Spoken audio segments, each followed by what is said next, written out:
All right, now, everybody. Quiet, listen to me. We're going to start a show. Now, some of you people have been with me before. You know it's going to be a tough grind, but we're going to have a show.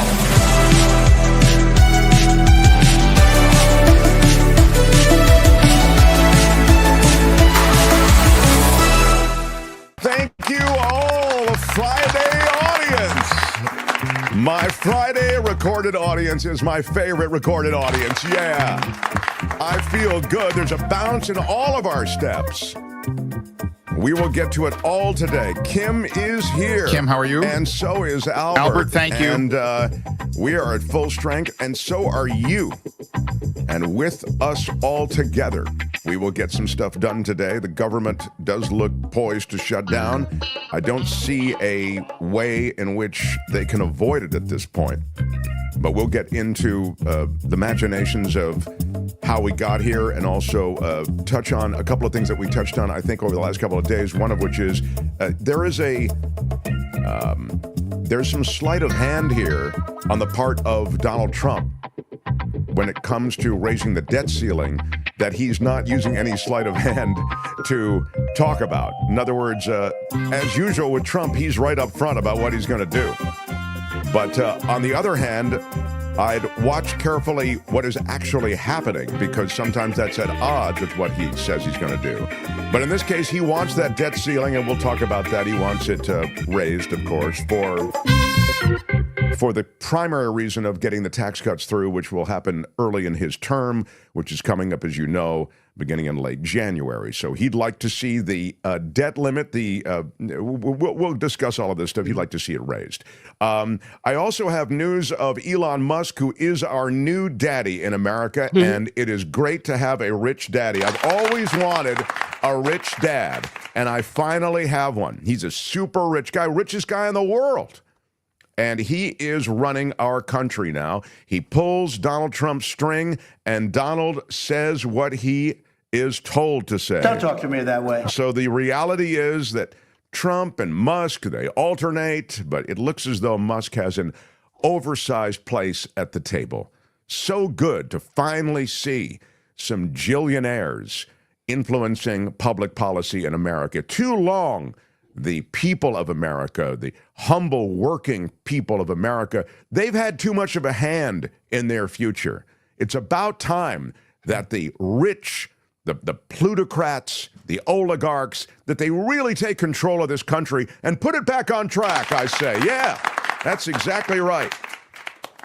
I hope some of that money that Musk has and that Trump is lining himself up to get will go into the Mark Thompson Show merch site, where we have our brand new shirts. I was wearing the Happy Non-Denominational shirt, but this is the new design, new logo for the new year. Grab it for the holidays. Yes.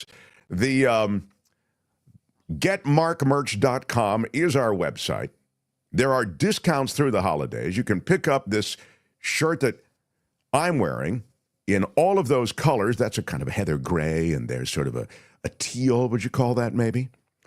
And there's white. They have ladies fits, or female fits, as it's called, and male fits. So I haven't tried the ladies fits personally myself, but I'm sure they're quite special. And I am rocking many male fits, and I love all of these shirts. Courtney was she was instrumental, very prominent in the design. Yeah, there's a bunch of different styles. This one is actually an active T-shirt, so you could wear this while you're working out. Mark Thompson Show. I absolutely love it. Rock it and rep it. Albert, thank you. Yeah, rep that. Is it the fabric or the cut? Sorry, Where's what the about fabric? It's probably it's called active T-shirts. Like a sweat wicking fabric? Yeah, I'm not moisture. really sure about that. I don't know. I'm rather intrigued.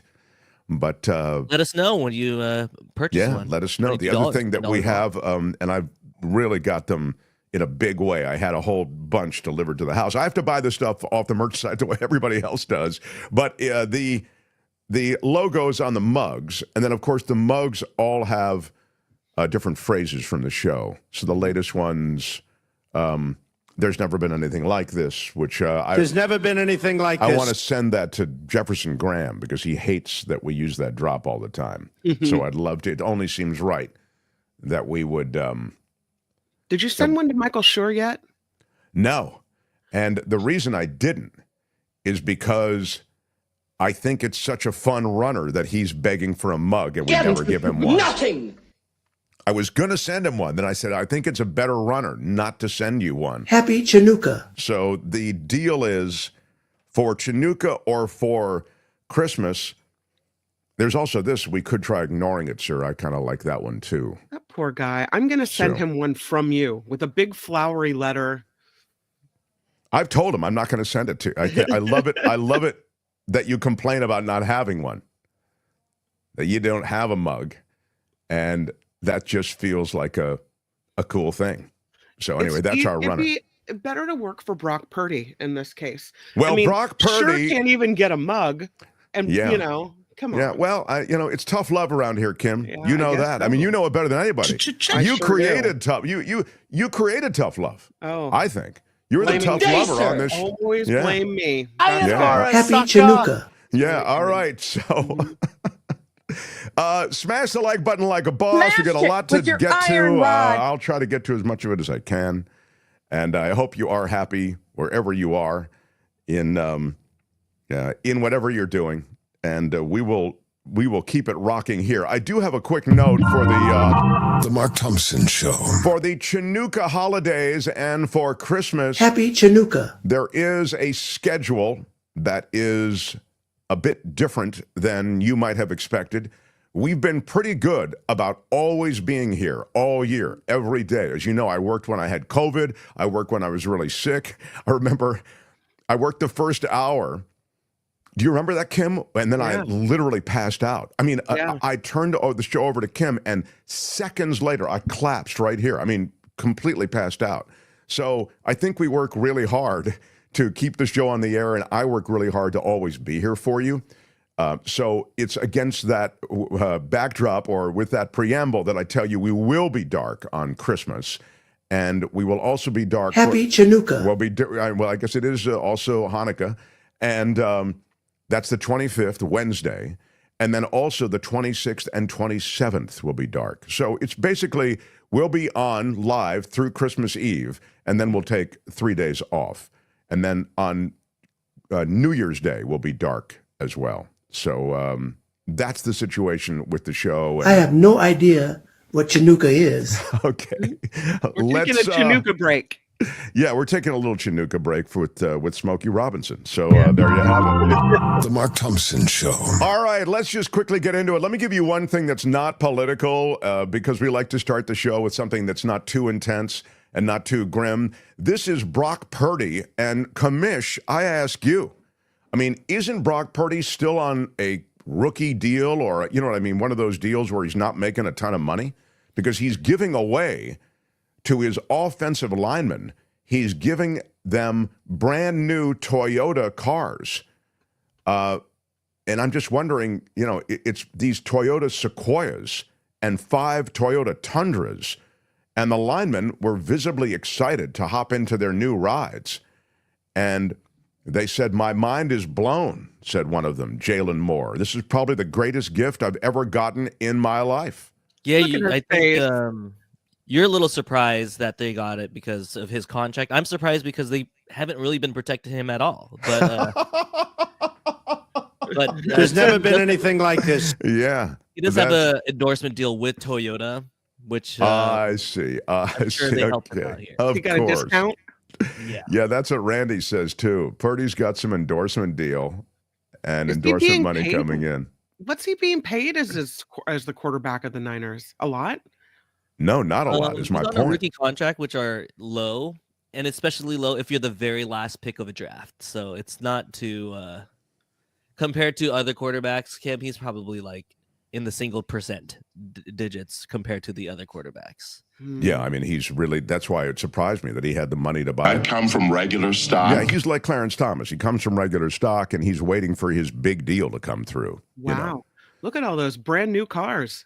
Yeah. He's doing Toyota commercials, got a bulk of money from those commercials and got a bulk price on these offerings, I'm says sure Lee it's the Cobb. same as just running an ad for Christmas on Yeah.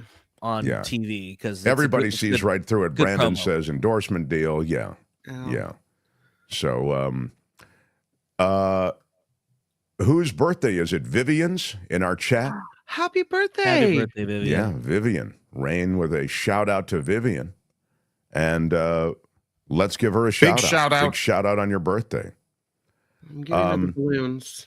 Woohoo! Yes, Kim will handle the festivities, and that's the extent of the festivities as we Happy do them birthday. here. But happy birthday. That's very, very cool. So the other thing I want to mention to you, and then I will get into the politics, and of course, Michael Shure kicks off the second hour. We'll really get into it a bit then, is this wild poll that has come out around the United Healthcare CEO. That's right. I mean, The Mark Thompson Show. there is a new poll around the United Healthcare CEO, and it suggests that 40% of young people from the 1,000 people surveyed, 1,000 people asked if the killer's actions were acceptable.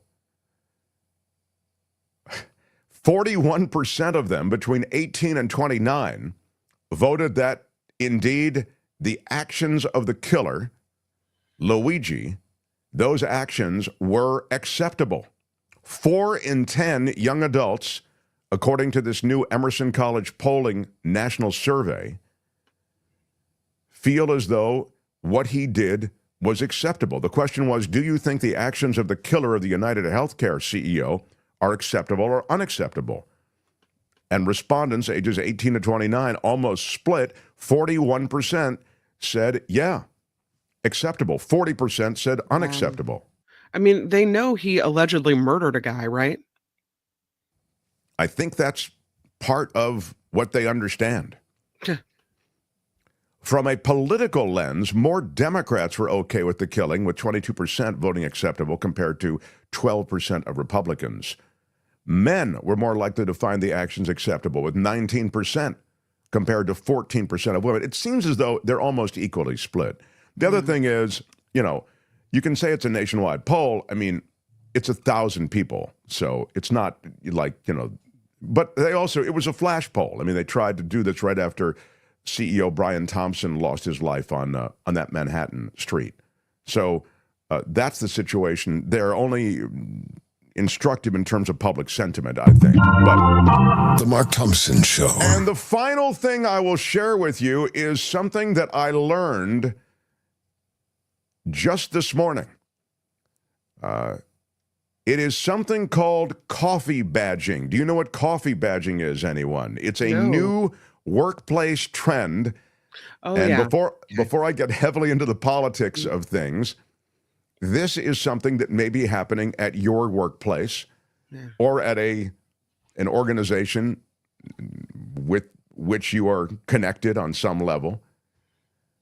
The way coffee badging works is this. It allows employees to meet their required in-office attendance policy. There are all these edicts that all of these employees now have to come back to the office. You have to log so much time in the office. But people who are having to go back to the office are looking for ways that they can essentially log the time, get the FaceTime in, and then go back to what they were doing and get out of the office. Yeah. So they want to avoid spending too much time in the office. So here's how it works.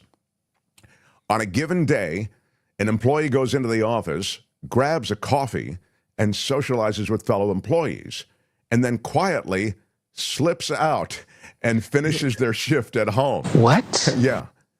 So by swiping their badge and putting in FaceTime with coworkers, the employee has effectively made an appearance and earned a badge, despite still working the majority of their day at home. Yes, there you go. Little badge in, little badge out. Yeah. I love that. That's great. It appeals to the tepid work ethic on this show. More than half of hybrid workers, about 58%, admit to coffee badging. This is a survey that was conducted in 2023. A video conferencing software company did this survey, and another 8% of hybrid workers surveyed said that they hadn't coffee badged yet, but they are intending to give it a try. So that is the American way. Right. Absolutely. So there's a rise in the number of people who are coffee badging. Harry says coffee badging is only part of it. At one of the local FANG sites, one employee grabs the badges of fellow teammates and badges them all in. They rotate by week. Wow. Ooh, it's a wild idea, but it just might work. I really know that is a tried and true way to indicate technologically that you're at the office when you're actually not there. Pay somebody to punch their time card. There it is, Gordon. Yeah. Mm-hmm. So, anyway, that's the state of the state in this. Candace Worthman, let me just quickly take a moment to give Candace a big shout out. Big shout out. Candace gives us a $20 super sticker. Love it. We're a crowd-funded show, so you in the crowd who fund, you deserve a shout out. I'll give you another one. Big shout out. Yeah, there you go. 2 big shout outs. So thank you, everybody, for being here and for supporting us. The Mark Thompson Show. So now I will quickly touch on that which is a huge issue in this country, and that is keeping the government open. It wasn't thought to be a huge issue. This really had been taken care of. There was a deal hammered out, and as I may have mentioned to you yesterday, I think one of the problems that you have with these oligarchs moving in, the billionaires now taking over the government, is that they really don't know how the government works. They just know what they want. And so they feel as though everything can be solved by intimidation and threat. If you vote against this, or against our interests, you will be primaried, you will be targeted. This is sort of the coin of the realm of the incoming administration. And clearly the incoming administration has already wrapped its arms around the GOP. But the problem is that the GOP does not control government right now. They will after the first of the year. They'll move, and it's actually not, it's the first week of the year. It's not technically on New Year's Day. But more to the point, you need a deal this month, right now. And so that means you need to make a deal with the opposing party if you're the GOP. So the Democrats have to like something in your bill. They have to like something in your crafting of this bill. So if you want to keep the government open, you need 2 things. Democrats to like something in your bill. You'll have to give them something. And Joe Biden will have to sign it. And he is also not GOP. So this party politics and this hyper-partisan environment in Washington is not serving your interests, Trump and Vivek and Elon, if you want to keep the government open. Now, what is increasingly clear, because Musk has said it, is I want the government to close down. Musk is saying that. Musk is saying, let's let the government close down until Trump becomes president, and then he'll restore order. But Trump wants something to happen on Biden's watch. He wants the debt ceiling raised so he can move in as the new president and get those tax cuts through, because the tax cuts will bloat the deficit. So he doesn't want to have to ask for that deficit to be raised, the ceiling on his watch. He wants Biden to carry that water on the Biden watch so Trump can just slide in and get all of his rich friends that tax cut.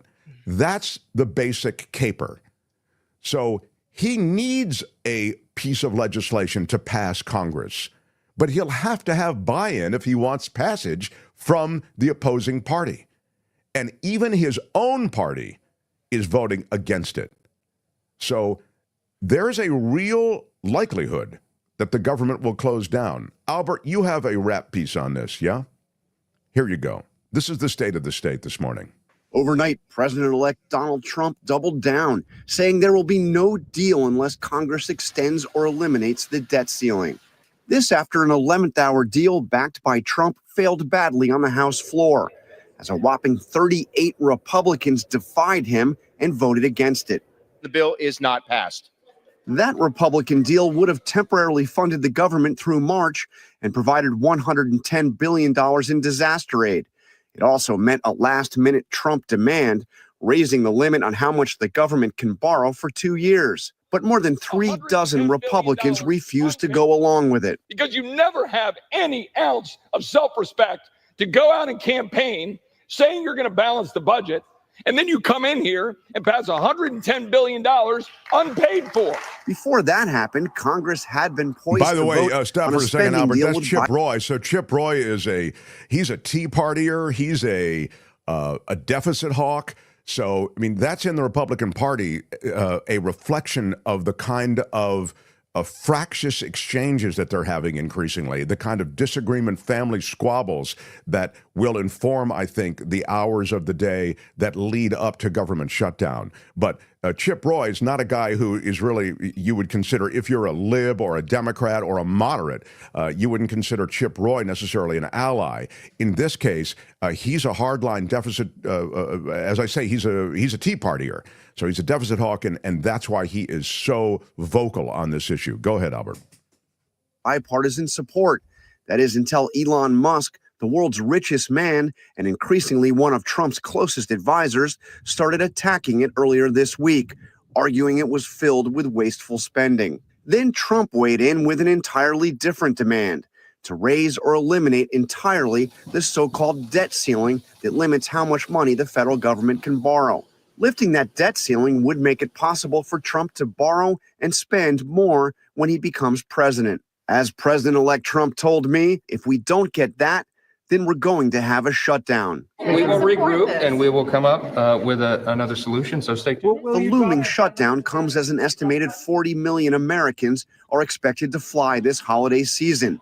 Any extended shutdown, the TSA administrator warns, could mean longer wait times at airports. And with funding running out at midnight tonight, millions of federal employees are wondering if they'll go without a paycheck just before Christmas, including military families like Kayla Corbett's. She's an Army spouse who runs an organization that helps military families find childcare. Especially at the holidays, this is just not what our families want to be thinking about when they're already really struggling to get by. It's entirely unclear what happens next. As Donald Trump told me, he doesn't want to see anything passed that doesn't also raise that debt ceiling, the amount that the federal government can borrow. And as we saw last night, Rebecca, there simply aren't the Republican votes to do that, at least not now.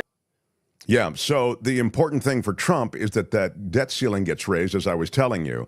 And he's not somebody who's a deficit hawk at all. You know, he is not someone who is in the least bit concerned with the deficit. He bloated the deficit when he was in power the first time. So spend, spend, spend. He doesn't care about that. But yeah, go ahead. Causes this problem because there was a bipartisan deal ready to just go right through. So Musk and Trump stick their fingers in the pie and cause this problem. And then he writes on Truth Social overnight or this morning, if there's going to be a shutdown of government, let it begin now under the Biden administration, not after January 20th under Trump, he writes.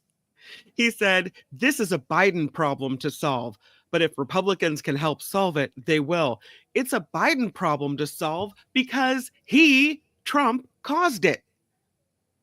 Yeah, exactly right. I mean, it was really a done deal. Now, it's not important, but it's sort of something to keep in mind, maybe. Not important from a bottom line standpoint because the thing was basically scuttled.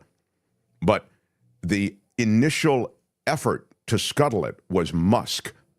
Musk has led the country to this place.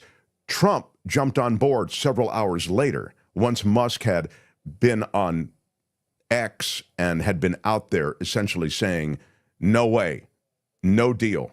And no deals at all, as I say. Musk wants none until Trump is in power. So you see, though, the way that the GOP coalition is falling apart, that they don't have the GOP votes to get this through.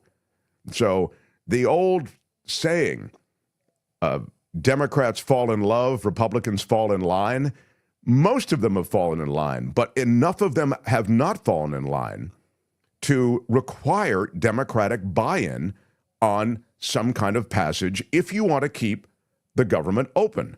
That's what I was saying before. You have to give Democrats something. And the last thing I'll say, and it sort of is an underscoring to all of this, is something that I mentioned to you, I think, over the last couple of days, which is, I get it. These guys are super rich.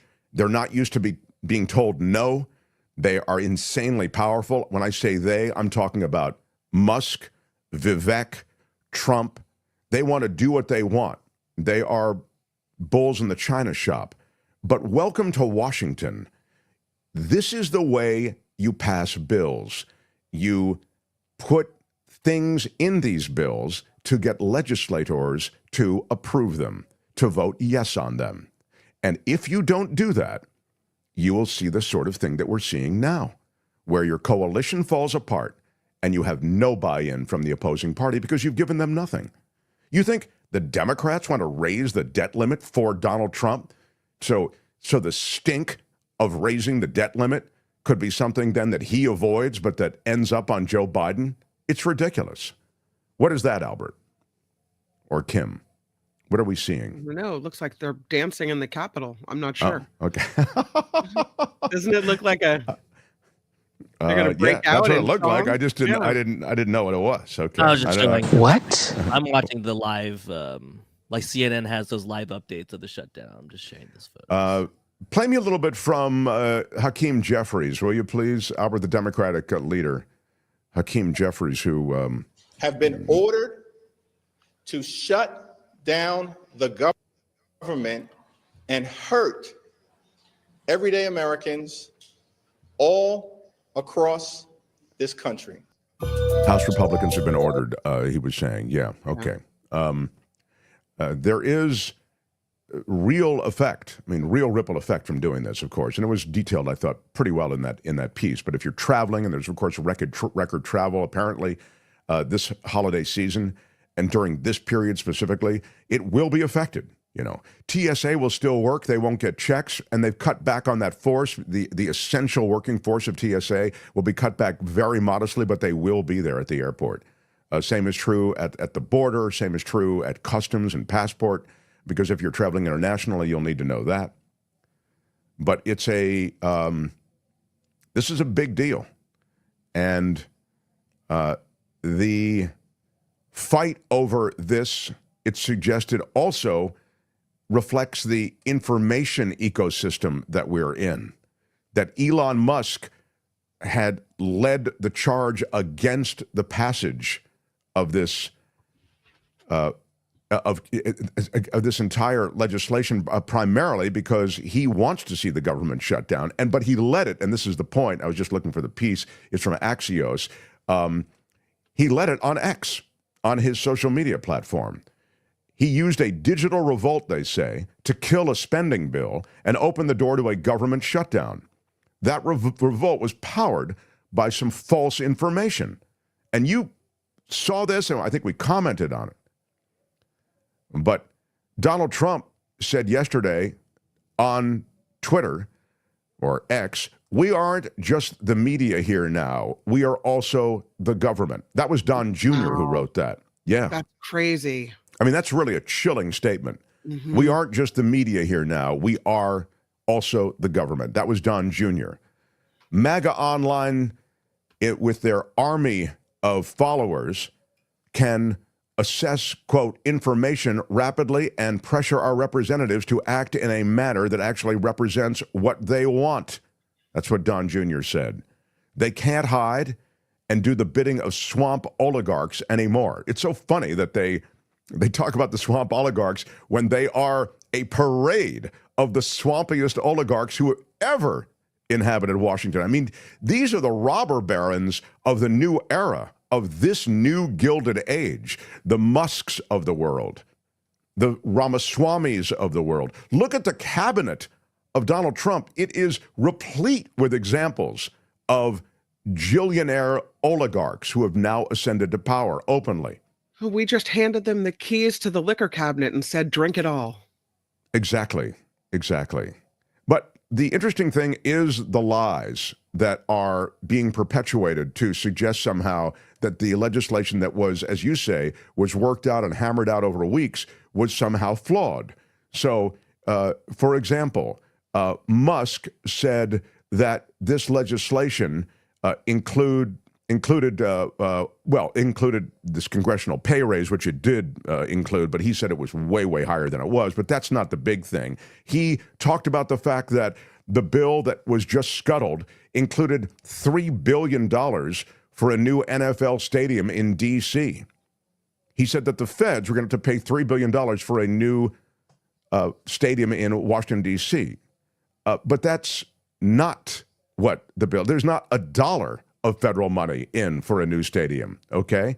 All that the bill would do is transfer the site of the old RFK Stadium, a stadium that I used to attend when I was a kid in Washington, from the federal government to the District of Columbia. It's just a transfer. There's no money changing hands. So it's an out-and-out lie. He said that the original bill funded a bioweapons lab.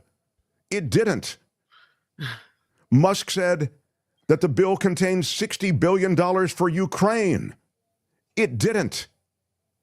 So when Musk tells X followers, you are the media, it's true, they are part of his media, but that's different than declaring that they're all reporters trying to validate information before sharing it. They do just the opposite. They validate nothing and they share it. So all of these lies and more get out there across social media and create an anger and a revolt against this bill that would have kept the government open. So you've got to look at the stuff that Musk says with this oversized megaphone that he has. You've got to look at it as the same kind of stuff that Trump puts out there, which is BS. It's really crap. It's made up. It's lies. But nonetheless, Musk has taken hold of American government, and if he forces a shutdown, in a sense, I think that stink gets on to the new Trump presidency. They are already spinning it and blaming the Democrats, but I think the reality is that it shows and reminds us what a chaotic world Trump had brought to his first administration. I'll tell you, Dana Milbank wrote a really nice piece in the Washington Post. It's way too long for me to read you all of it, but let me read you a little chunk of it. Is that okay, Kim? Let me just read a little bit of this Dana Milbank. I really liked it, and as I say, I won't read you the whole thing, but I'll read you a bunch of it. He said, Trump, who had voiced no previous objection to the legislation, I'm needle dropping it now. I'm not starting it from the start of the piece. Trump, who had voiced no previous objection to the legislation, sided with Musk.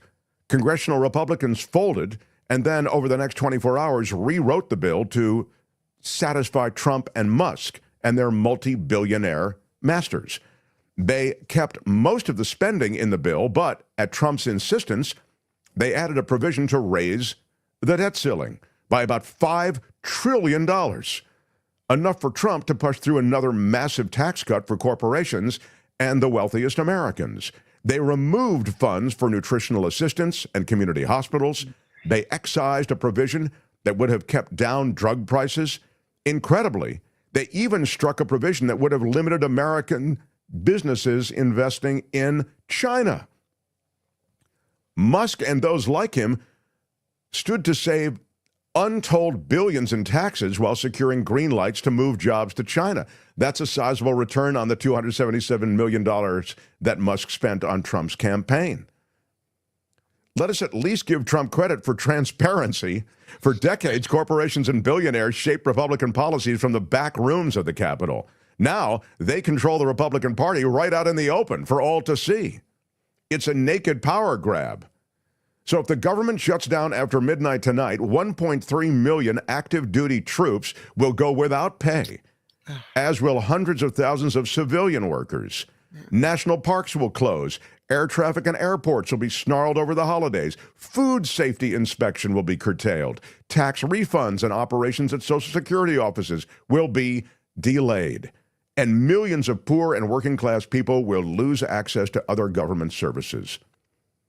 The shutdown will add billions of dollars to the debt, but Musk, his net worth is $440 billion, will be just fine. And he is now the one directing the Republican agenda in Congress. As the world's wealthiest man killed the spending bill, Republicans marveled at their own dysfunction. It's a total dumpster fire, said Representative Eric Burleson. It's a fascinating mess, said Senator Lisa Murkowski. This is ridiculous, said Senator Josh Hawley. This is how you want your government to run? I'll remind you, Hawley is a high-profile Republican. I mean, these guys can't manage their way out of a paper bag, said Hawley. These are all things we knew. We did this dance already the first time with Trump.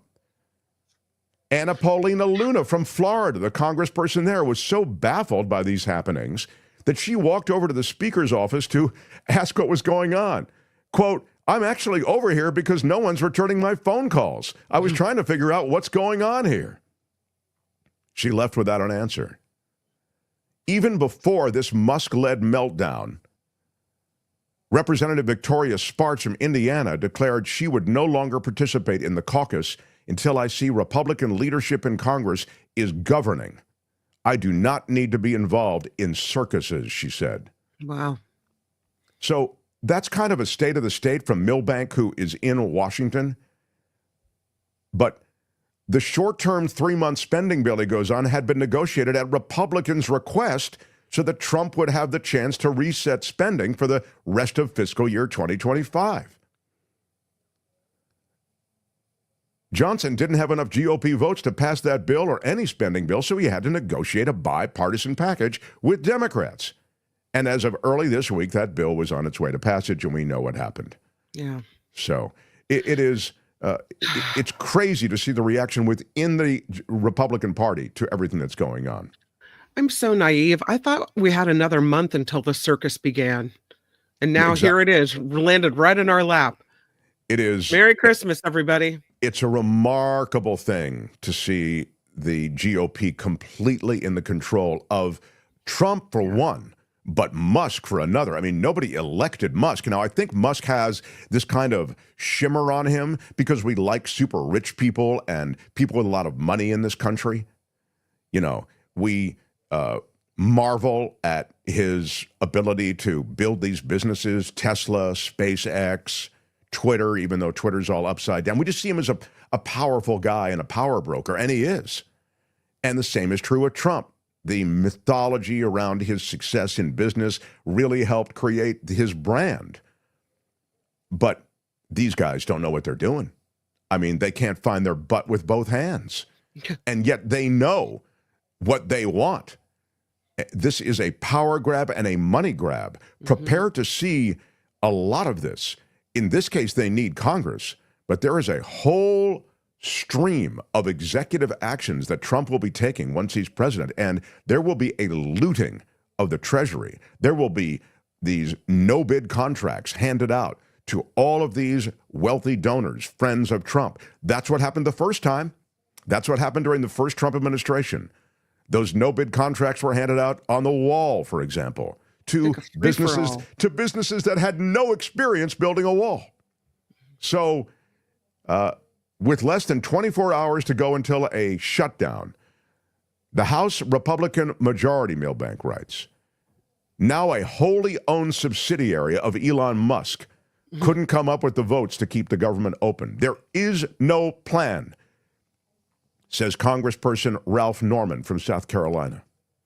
Trump wants the thing to shut down, he said. Shutting down the government because of the rants and threats of an erratic billionaire is no way to run a country. But this is where we are. Welcome back to the Trump administration. The Mark Thompson Show.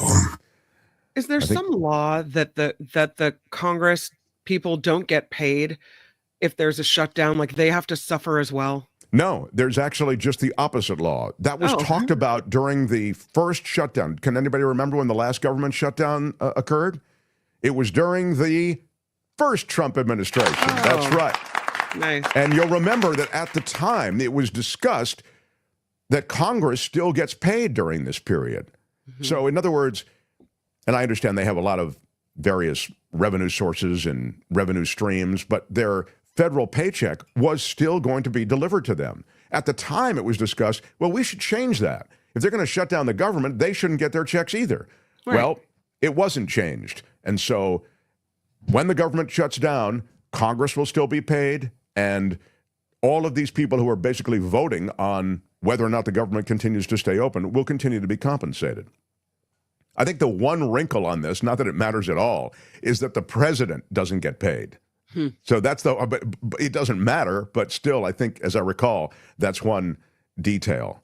The other last thing I'll mention about Elon Musk, who is our new daddy in America, is a wild story. So even as... What if I don't want that daddy? Well, I mean, we had an election, and No, others... I didn't elect him.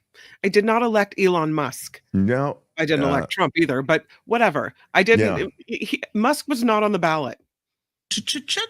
Don't want him to be the daddy. He was on the stump with Trump. Certainly, if you voted for Trump, you had to know that Elon Musk was going to have a big hand in governance. So from that standpoint, I don't at all accept that. Oh my God, I couldn't see this coming. What's happening? I mean, Musk and Ramaswamy, I'm just mad. They have an oversized seat at the table, and Musk looks like he's leading the charge. Now, there are all of these sort of speculative narratives about the fact that, you know, Trump's going to resent the fact that the limelight is falling on Musk all the time. Trump's going to resent the higher profile that Musk is getting. We'll have to see. Right now, they seem like pretty close. But here's something else that Musk is doing in addition to running America. He now wants to have a big voice in the political outcome and the political workings in Germany. Elon Musk is backing the far-right Alternative for Germany party. This has triggered an outcry in Berlin in the run-up to what is a critical snap election. AfD is this Alternative for Germany party. They're a far-right / Nazi party that is rising in Germany. And Musk has endorsed this party, writing on the X platform, only the AfD can save Germany. That's really scary. He's recently supported European populist right politicians in increasingly clear terms, including the Italian Prime Minister, Meloni, the Reform UK leader, Farage, and earlier this week, Farage boasted that Musk is right behind him and raised the prospect that Musk would financially back the Reform UK party as well. So the AfD endorsement, it was a rebuke and essentially a reminder that that Musk has a real place at the table beyond just America, I guess might be the way to put it. Well, I was reading a story that he's trying to put his money into the UK politics as well. Yeah, that's the Farage his thing. Tentacles are stretching throughout the world. He truly is Dr. Evil. Yeah, he is he is kind of like a character from one of those James Bond movies. You know what I mean? You're right. He seems to want to increase his role in controlling politics and finance across the world. Happy Chinooka. Yeah, happy Chinooka. International villain. Oh. Yeah, that Cybertruck too isn't helping either. That's They just recalled it. They recalled the Cybertrucks. Oh my God. Well, it's a Albert, thank you. And I am unimpressed. And I go back to the thing that I mentioned to you over the last couple of days, and I'll just mention it again now, and that is he doesn't know how politics really works, so he doesn't understand, again, what I was saying to you a few minutes ago. He doesn't, Musk doesn't, for all his power and all his money and all his influence and all of his industry, from SpaceX to Tesla to X platform and control of social media. He doesn't understand that he's not and with the GOP in control of government right now. You need to make a deal with the Democrats.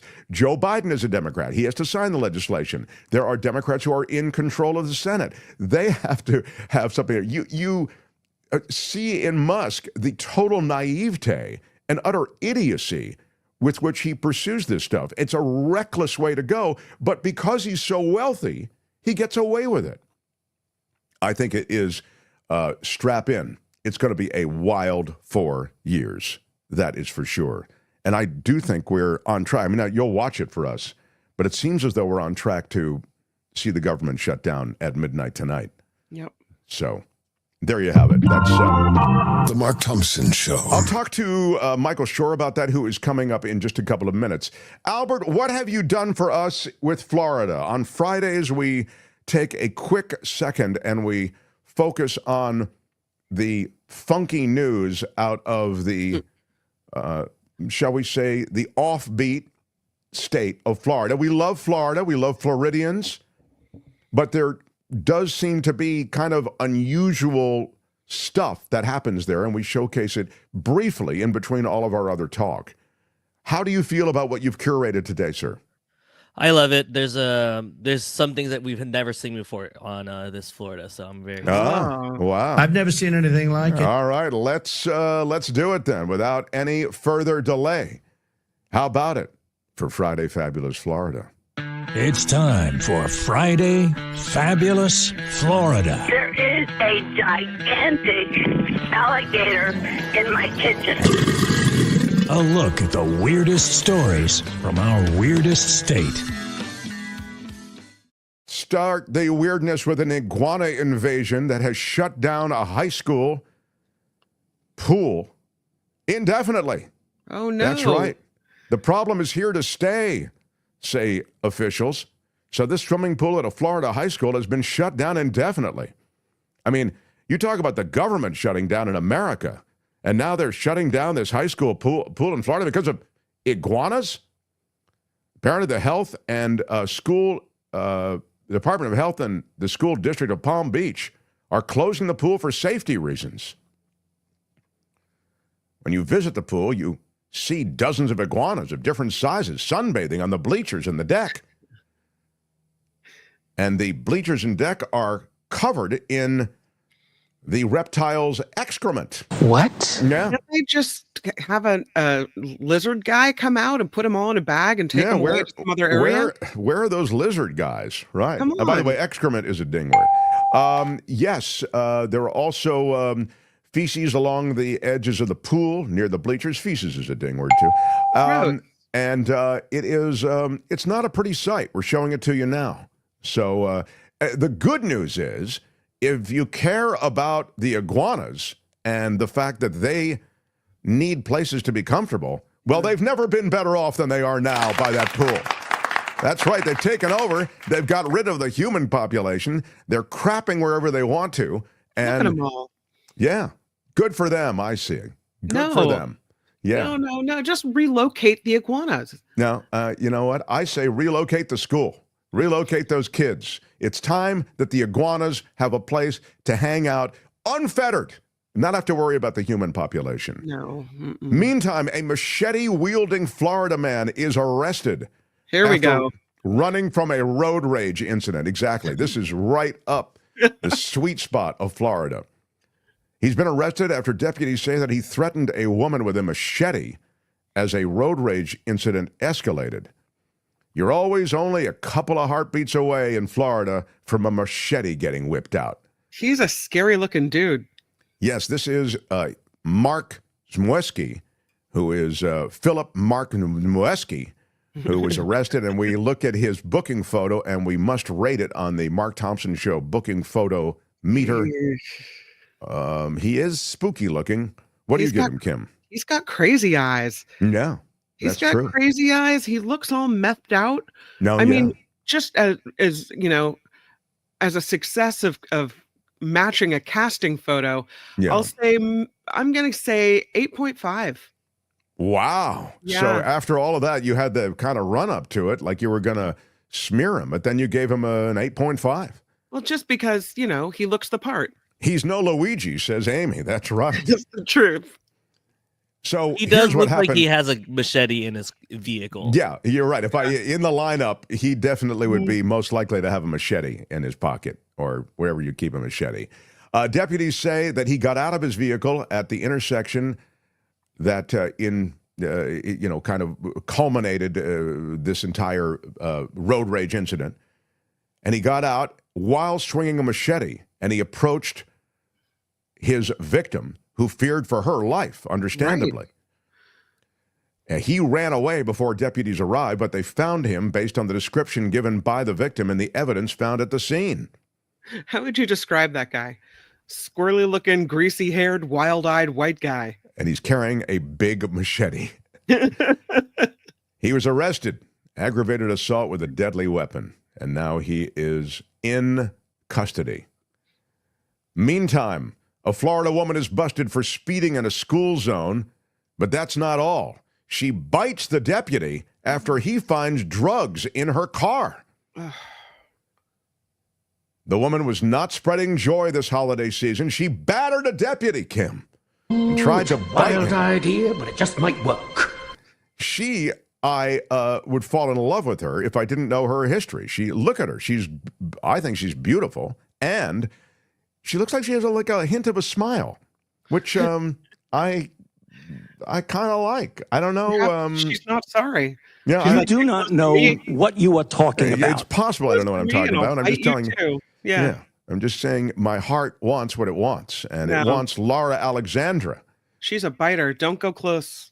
That is true. She is a biter based on this report. So they saw her, did deputies. 23-year-old Laura Alexandra, the next Mrs. Mark Thompson, speeding through the school zone while looking at an iPad and not wearing her seatbelt. It's the danger trifecta. No summer camp. Yeah, she had a lot of stuff going on. Hey, she had stuff to do, man, okay? And she had to drive at the same time. No big deal. Deputies say... Through a school zone on an iPad, not wearing a seatbelt. Yeah, well, I mean, exactly. And that's not all, Kim. Mark is going to keep on going with this story. Deputies say that after being pulled over, she told them that she didn't have her driver's license. Oh, but nice. when her information was run through the database, it showed that her license had been... Suspended, exactly.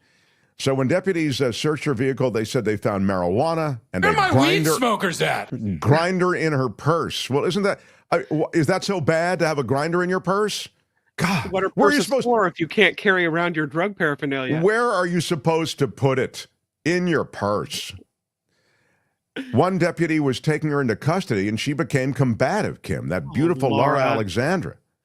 This is when she starts to get her teeth out. Yeah. Elbowed him in the chest, was aggressive while being put in the back of the patrol cars. They took her to the Sheriff's Processing Center in Winter Haven. And when a detention deputy came out to help remove her from the vehicle, she bit him on the arm. So she's been charged with battery of a law enforcement, and marijuana paraphernalia, resisting arrest, and violence. It all goes on, and Laura has got some legal hills to climb. And there's a great Grady Judd quote at the end, Mark, if you see it, if you keep on going down. Oh, is that right? Sorry. Let me get to... Did they put her in a Hannibal Lecter mask because she's a biter? Is that where she's sitting in a jail cell wearing a mask? They only feed her fava beans inside the... There's a reason that this place is fun. This is Grady Judd, this guy. What he's got going here is a situation. Yeah, he says, I don't know if Ms. Alexandra celebrates Christmas or not, but she's certainly not spreading joy this holiday season. In fact, she's done everything possible to ensure she'll be in the county jail instead of spending time with her family at Christmas. Here's a tip. If you're driving illegally, you probably shouldn't draw attention to yourself by speeding through a school zone while looking at a mobile device and not wearing your seatbelt. Wow. Good day, sir. Right, that's it. Happy Chanukah. Yeah, there you go. Happy Chanukah to her.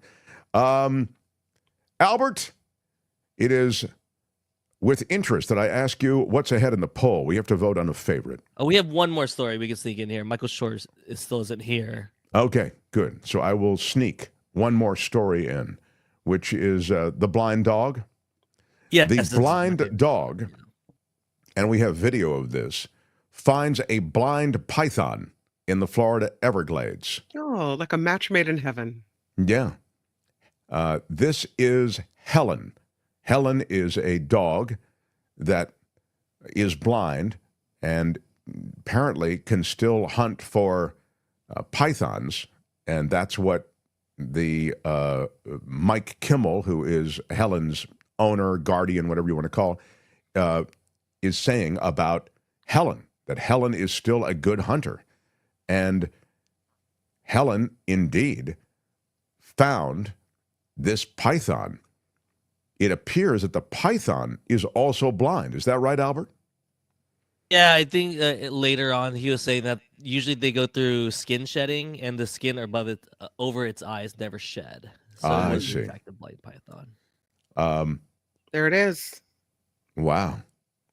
I'm always super impressed when a dog can find a python, said Kimmel. It's super difficult. I have a bunch of good dogs, and only a few of them can catch pythons. For a blind dog to do it is even more impressive. That's Helen, the blind dog. Earlier this month, he says, Helen not only found a python, but she found one that was blind. As Albert said, it was in the middle of shedding, or there had been some issue with shedding. So Albert actually, with some very good background material on the reason that the python was blind. I want to give him some credit. Yeah, the owner calls his dog Helen Killer instead of Helen Keller. Oh, So. What? I get it. Helen Killer. All right. Well, we need to pick a favorite now. You've got the blind dog, Helen, who found a blind python and continues to find other pythons in the Everglades. In addition to that, you had an iguana invasion shutting down a Florida high school pool indefinitely.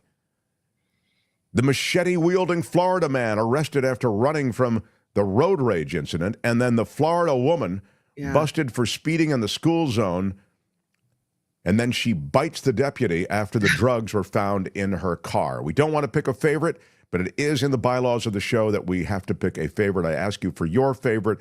First, if I can, before I even get to Kim, what's leading in the voting online, please, Albert?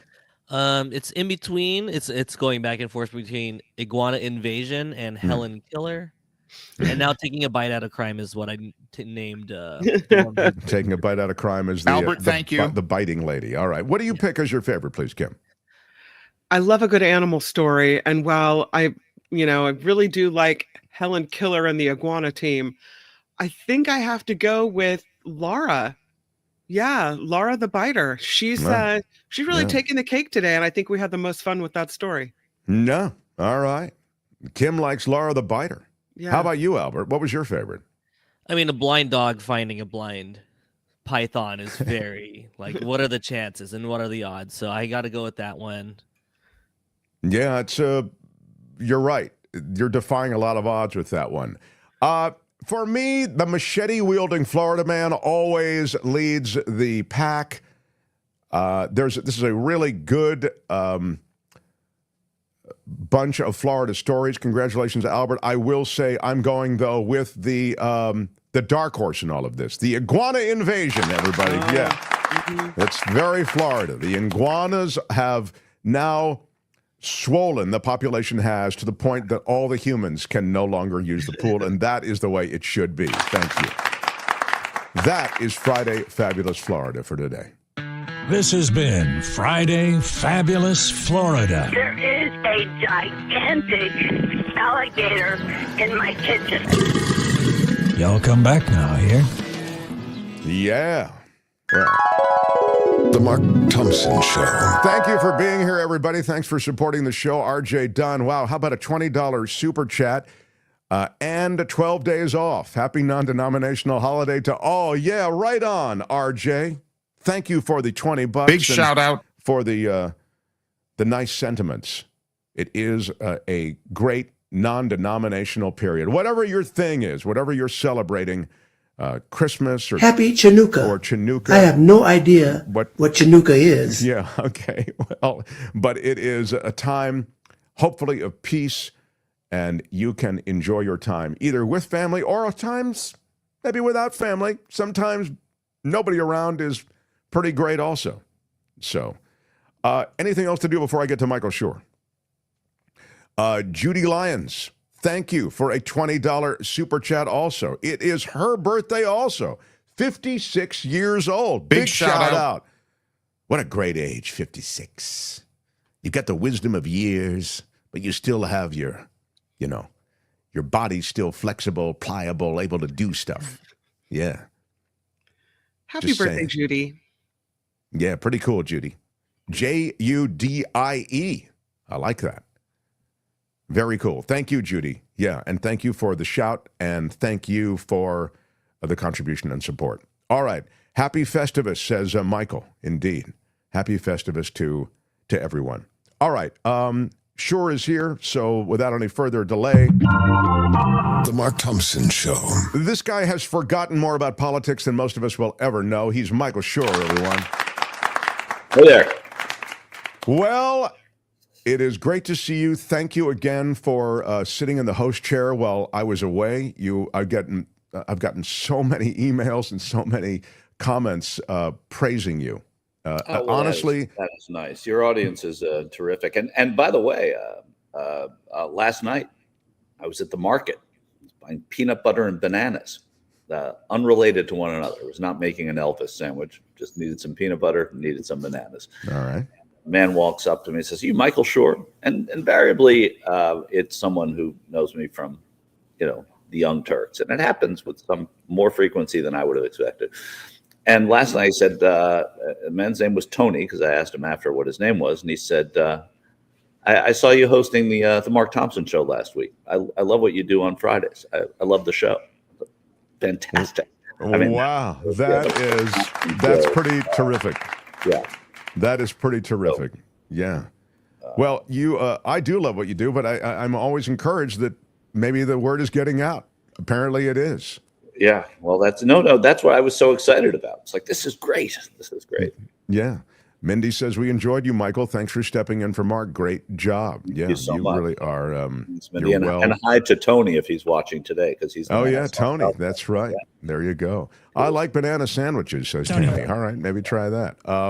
When will Michael be back in the driver's seat? Now we're talking. Now I'm uncomfortable with that, but hopefully in January. I threw some January dates at him, so maybe he can step up. We'll see. There's Tony. Look at Tony. It was great meeting you last night at Ralph's, Michael. There he is. Yeah.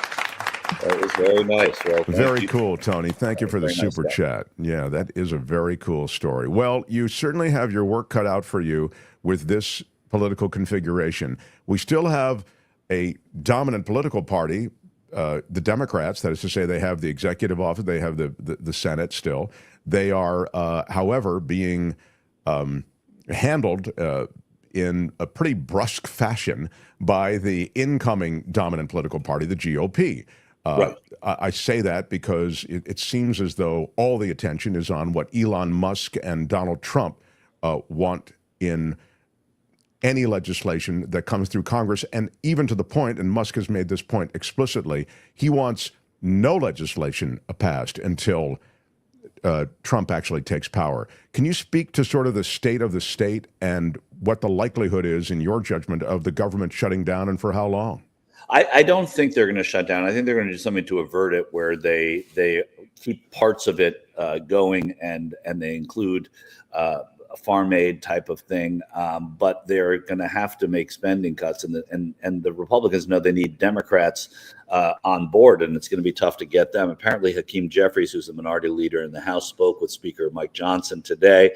Johnson has to go back to Trump. I mean, so there are lots of, Trump doesn't care if the government shuts down right now. Right. He wants the government to shut. If it's going to shut down, and it looks like if it doesn't now, it's going to at some point, he might as well, if you're Donald Trump, have it shut down when President Biden's still in office. And so funding the government's important. And the Democrats know that, and the Republicans want to see it happen, but they just don't. They have to figure out what to do with the whole idea of the debt ceiling.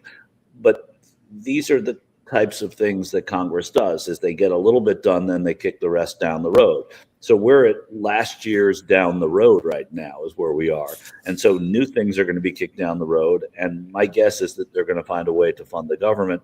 But, you know, the Democrats, to Jeffrey's credit and for Jeffrey's optimism, are really rallying behind Jeffries here. There seems to be unanimity within their caucus about how Jeffries is handling this. If on the other side, though, Mike Johnson's getting trouble from members of his caucus, some of whom are unflappable and will not move. But he's got to get some Democrats, and he's got to get all the other Republicans there in order to have this be averted. They don't really want this shutdown, even, you know, because in the House they don't think of it as President Biden. They think of it as the caucus under Mike Johnson's leadership. And that translates a little differently to somebody who's a member of Congress on the Republican side right now. Well, Johnson really has a lot at stake here, doesn't he? I mean, it's very possible he won't survive into the new year.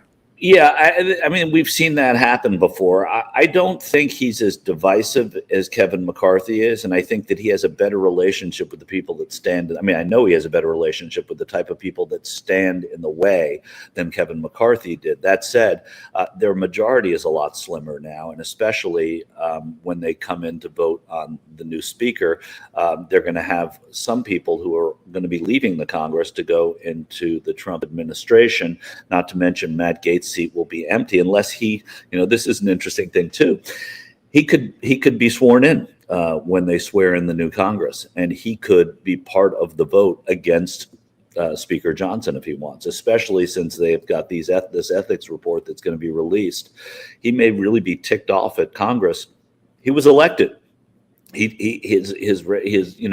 can take his seat, take the oath of office, and cause some havoc. And that wouldn't help the Republicans, actually, because he wouldn't support Johnson.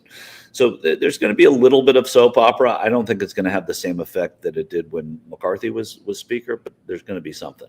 Well, on the question of havoc and pushback, this really high-profile bitch slapping that Chip Roy was giving the party, that has achieved a virality, and it sort of speaks to the fact that there isn't a coalition on the right to get anything done. As you say, they need Democratic buy-in. I mean, Chip Roy he's a deficit hawk. He's a Tea Partier, right, Michael? That's sort of his. Yeah, I would say that. Yeah, and he's a Texan, and he's somebody in the Freedom Caucus. He's somebody he's a disruptor, but he's principled. Whatever you think of his principles, he holds pretty tightly to them. I don't know that this is the best, this tumult is the best thing, but they know that they don't have a massive majority. So in a weird way, they don't feel like they have a lot to risk by the Chip Roy faction. And that includes people like Eli Crane from Arizona. They don't, because they're not able to push through a lot of their priorities because their majority is not that big. They feel like, well, we should keep doing this because at least we're making our point. And, you know, maybe he's right, and we'll see how Johnson handles it. I don't think this is something that is going to be defining of Speaker Johnson. I think that whoever the speaker is would be in this same predicament, and they know that. So it's a question of whether they want to be a circus. The problem for them, or the good thing for them, is that even if they are a circus, unlike before, the Democrats held the Senate and the White House, they were able to do it, and it wouldn't matter as much. But now, you know, they're going to have a trifecta, and if they mess with Trump's trifecta, it could really hurt the incoming president.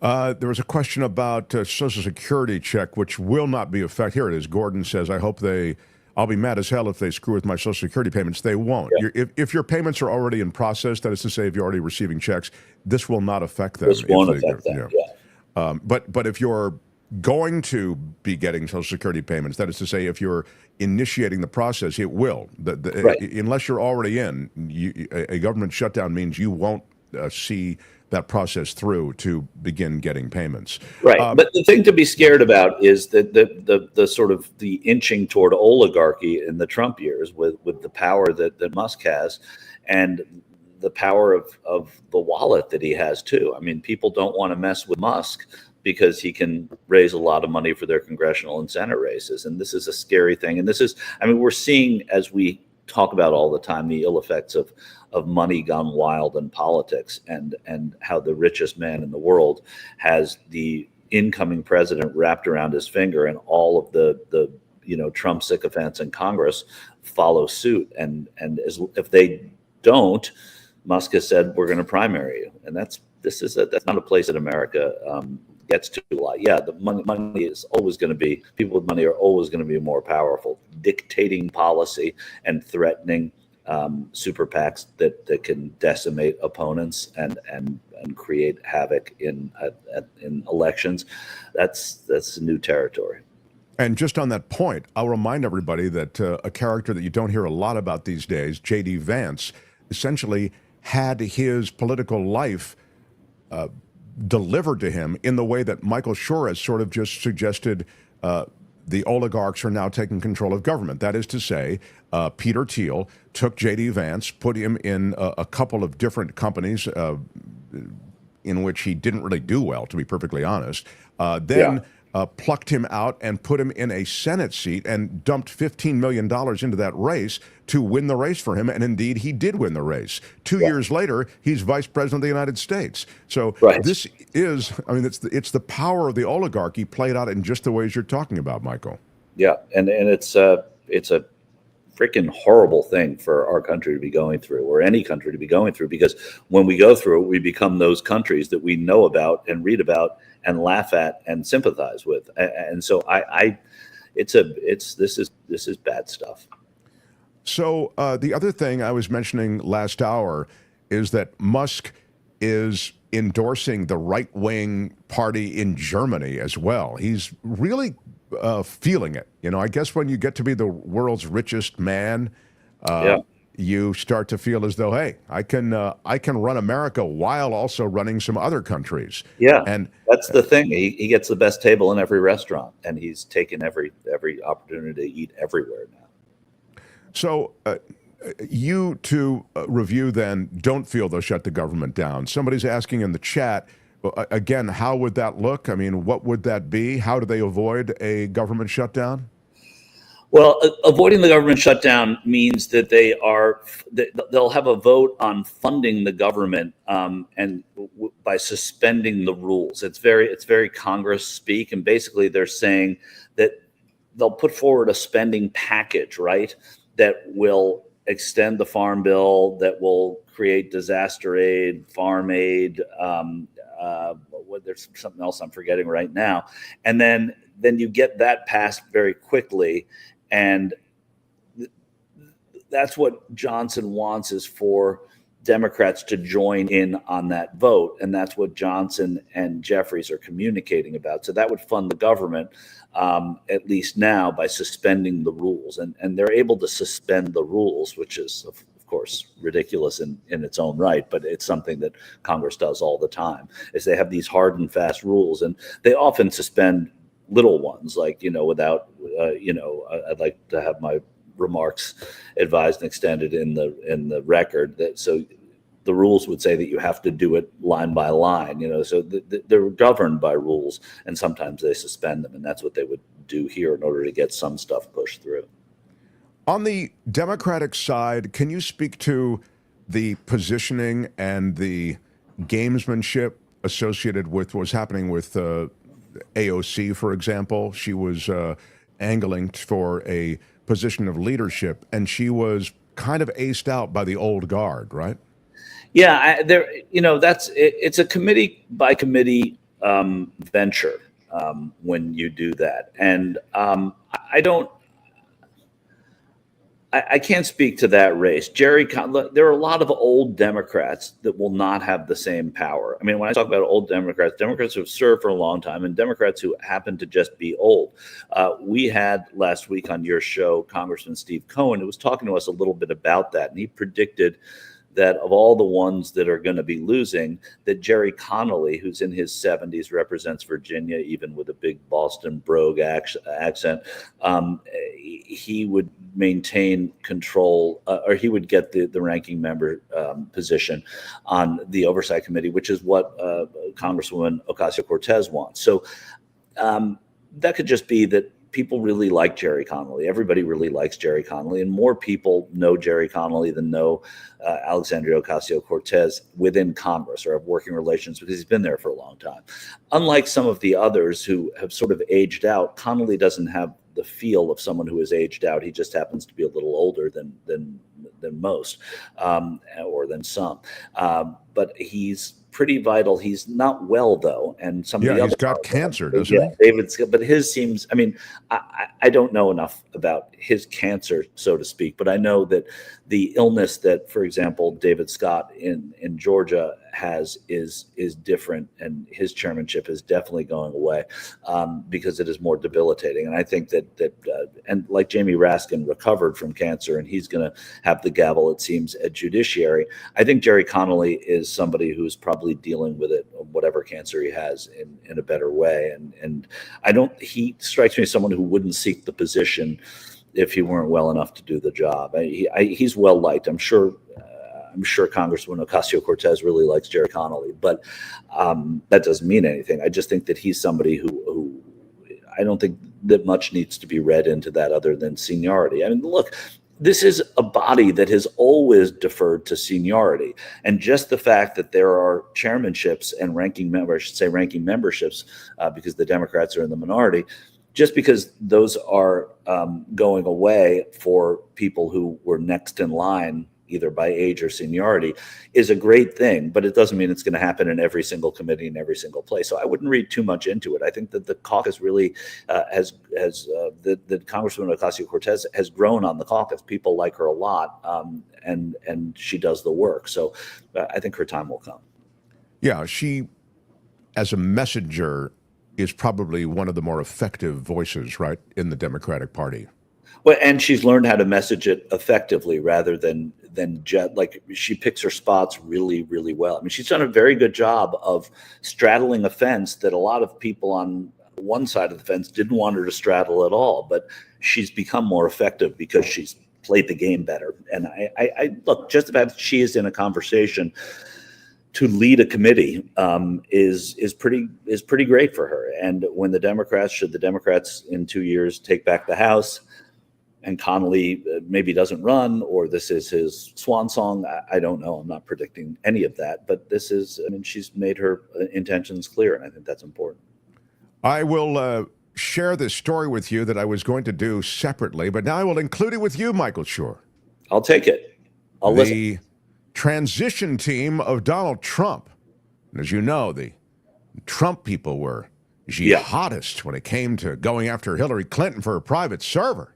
And they wanted every manner of reprimand, legal and societal and political, to be dropped on Hillary Clinton because of that. Well, now, through the transition, they are sharing documents via email, and they are eschewing government devices, email addresses, and cybersecurity support. They are using their own private emails, Michael Shure. They have agency employees considering insisting on in-person meetings for the transitions and document exchanges that they otherwise would have conducted electronically. This is according to federal officials. Yeah. Their anxiety is particularly high in light of the recent hacking attempts from China and Iran that targeted Trump and J.D. Vance and other top officials. So Trump, who again attacked Hillary Clinton over her use of a private email server for official business during his first presidential run, is overseeing a fully privatized transition that communicates from all of these different private servers and private emails. Yeah. There's another standard that is applied to Trump and his minions than is applied to the Democrats and those who are in traditional politics. And people accept it. And like I always say, the book that is written about this era is not necessarily going to be about Trump himself or Musk or Bannon or the cult of personality. It's going to be what it is in this country that allowed this person to get away with as much as he has gotten away with, and why a double standard, especially for somebody like this, came into play, and why so many people fell into his spell. That to me, it's a psychological book, not a political history book. That's going to be most interesting to me about this era of American politics. It's funny, we're going to have a psychologist and a noted high-profile psychologist talking about the politics of the moment, because I think that there are two things happening, just to pick up on what you just said. One is the psychology of the American people, right? Because this moment in time was the perfect landing pad for Donald Trump's style. I don't know that his style would have worked effectively in the 80s or even in the early 90s, Michael? But he is. No, I don't. I mean, and you've seen people, you've seen the people who have been kind of different elected around, Silvio Berlusconi in Italy might have been the first one who seemed to get away with everything. But we always thought that, well, Italy, it's, they've had 63 post-war governments, and it isn't the same type of a democracy. And somebody like Berlusconi, who is, has been well known in Italy forever. It's a smaller country with fewer minorities and et cetera. It was easy for him to get to that place. And then Boris Johnson in the UK, that was sort of an anomalous thing in the age of Trump. But Trump being reelected makes it to the point where there's an examination that has to be done as to why we would do this again when yes, it wouldn't have happened in the 80s we've held fast to a way that politics has happened in a process, and he has walked all over that process. And also we took truth a little more seriously than we do now. And we respected and had newspapers then. Maybe it's the fall of the newspaper. I don't know. I'm thinking out loud here. It's the fact that he was able to create what he called the notion that everything is fake news. And we had for so many years, coming out of Watergate especially, where the news and reporting really dug its heels in and changed the country. You would have thought that, okay, that wasn't going to go away. And he's done irreparable harm to that. Well, I think that is so smart of you to point out the fake news thing, because I think it speaks to the undermining of media and information that he's really effectively pursued. And he has an immense propaganda machine in the Fox News. That's the immense one, but you also have smaller ones in the radio networks across the country, which are generally in talk radio right wing. And also you have news, what's the other one? Newsmax, or One American News, Newsmax. You have something called Right Side Broadcasting Network. I always tell the story. I've been to Trump rallies reporting, and only OAN and Right Side Broadcasting Network even get the Wi-Fi signal.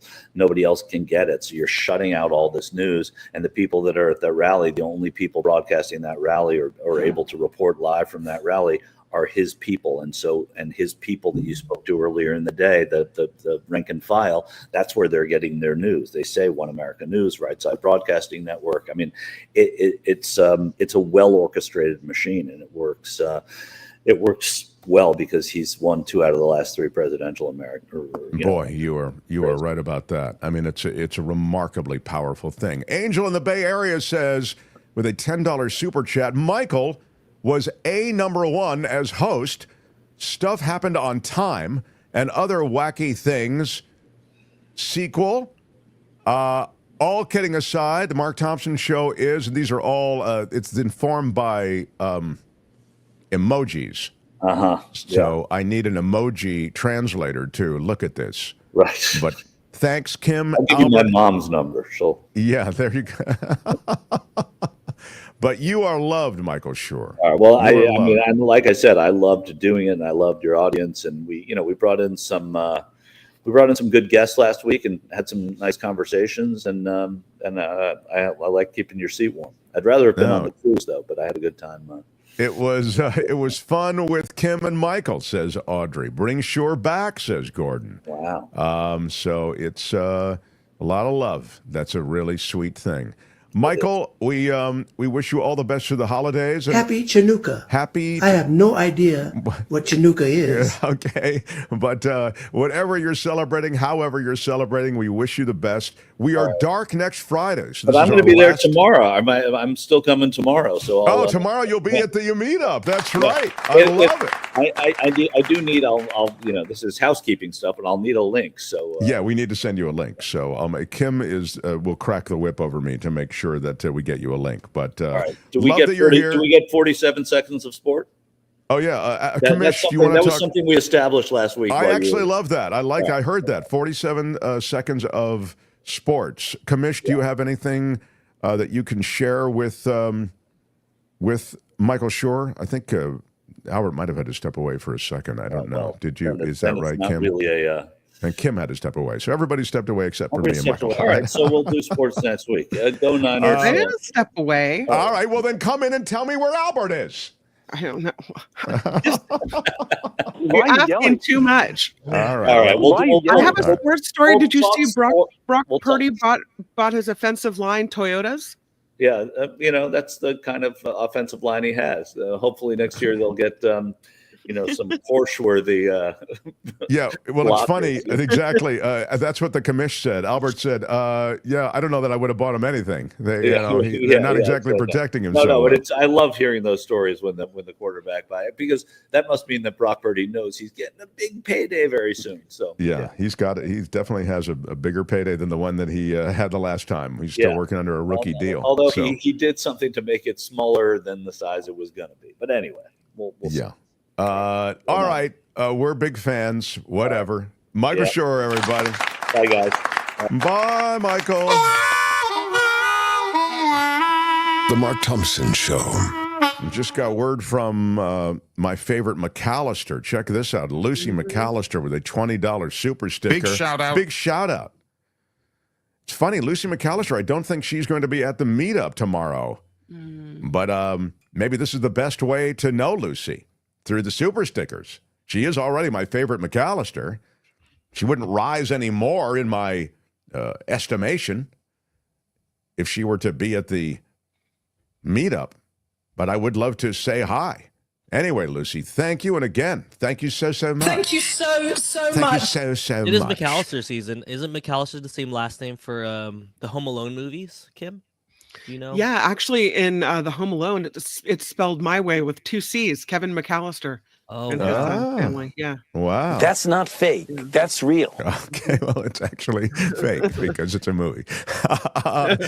Harry Magnan says, "Happy holidays, Mark and Kim. All the best to you and your families." Thank you, Harry. Big shout out to you. And you will be at the meetup tomorrow, so that's very cool.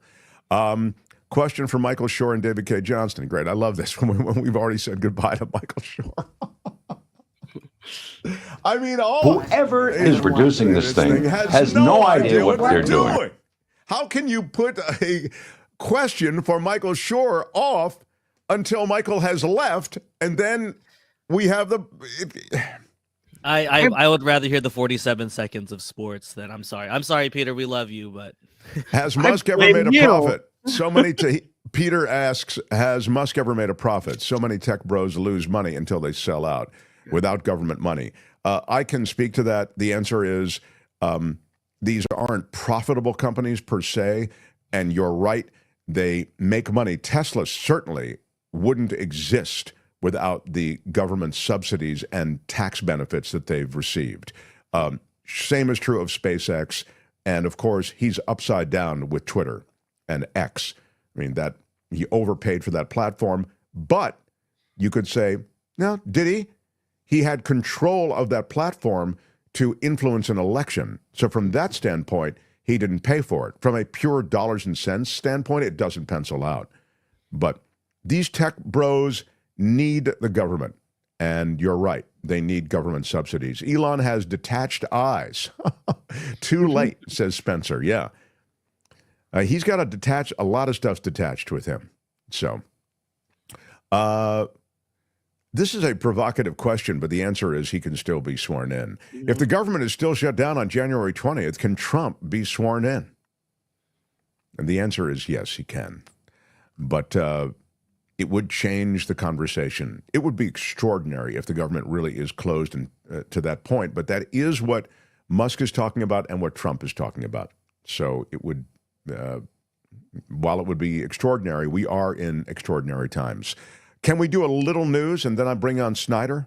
Sure. Is that possible? Okay. Why not? Good. Smash the like button, everybody, if you would. It helps us in the world of YouTube with the algorithm and all that stuff. So smash it like a boss. Smash it with your iron rod. Thumbs up. It costs you nothing to smash it. It also costs you nothing to subscribe to the show. We appreciate you sharing the show, subscribing to the show. These are all great ways to show support.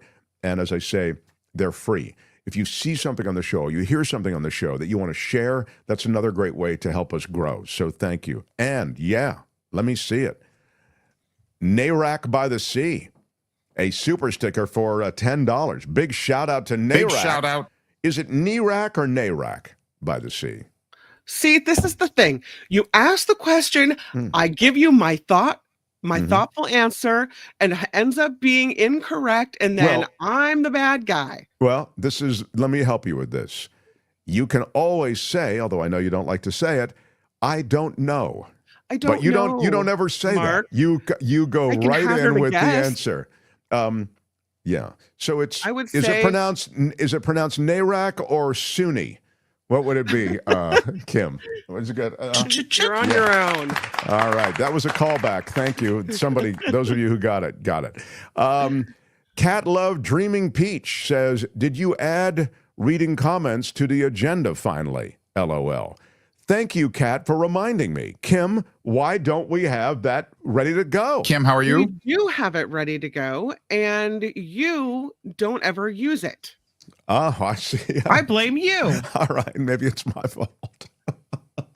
So I'm laughing because it's right now. Yeah. We do want to get it. We went to a lot of trouble to put this together where we read the comments and we have a time. So it will happen in the new year. I'm just noticing how great the shirt works. The Mark Thompson Show shirt looks it's so good. You should grab it. Grab it at getmarkmerch.com. Yeah. But the other thing I wanted to mention is that we do have a pronunciation just in on the question of NARAC by the Sea or NARAC by the Sea. It is Nair like hair. Is that what it? No, is that right? What does it say? Albert, any help? Kim, any help? What does it say? It's Nair like what? Hari? Like Hari? It's Nair like Hari, like so it would be NARAC by the Sea? I don't understand still. Yeah. I think he must have meant hair and maybe misspelled it. Nair like hair, NARAC. You know, they do this to me all the time. I don't know what the hell they do it for. I don't know why we can't just get this stuff. Can't you just, if you're gonna, the pronunciation. And I also want to know what happened to the pictures I was supposed to see last week. Joy Branson with a $20 super sticker. Come on, Joy Big Branson. shout out. Thank you. Thank you so much, Joy. Thank you so much. That really is special, I think. NARAC, says Relvin. NARAC. So it's NARAC. Yeah. Okay. I think the new move is to find someone in the comments with who isn't related, so we could blame them. Yeah, you're right. We need new people to blame. That's right. Yeah. This is Casey Kasem in Hollywood. We're looking for new people to blame here on the Mark Thompson Show for any deficiencies that we have. What can you tell us about the scene? We need people to blame, Larry. What can you tell us about the scene? More people are getting sick of blaming Albert and Kim. All right. Too late for news now? Have you done the time waster?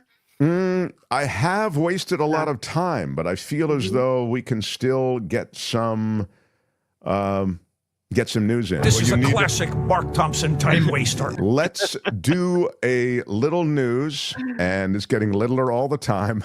And then the Culture Blaster, who is Michael Snyder, will be by. All right.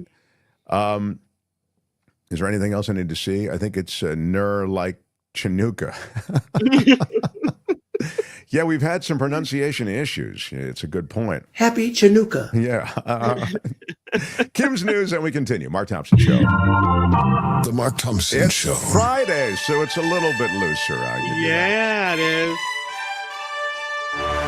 On the Mark Thompson Show, I'm Kim McAllister. This report sponsored by Tenuta Vineyards in Livermore. Congress will likely vote today to avert a government shutdown, or try to anyway. House Speaker Mike Johnson predicting a vote on a new funding plan, and reports say that he will propose the plan soon, hoping it'll satisfy Republican holdouts.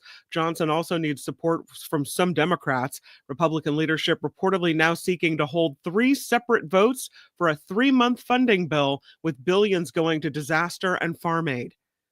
Amazon workers in the United States are striking. The Teamsters Union launching the strike against the company yesterday. As Christmas quickly approaches, the union says it's the largest strike against Amazon in U.S. history.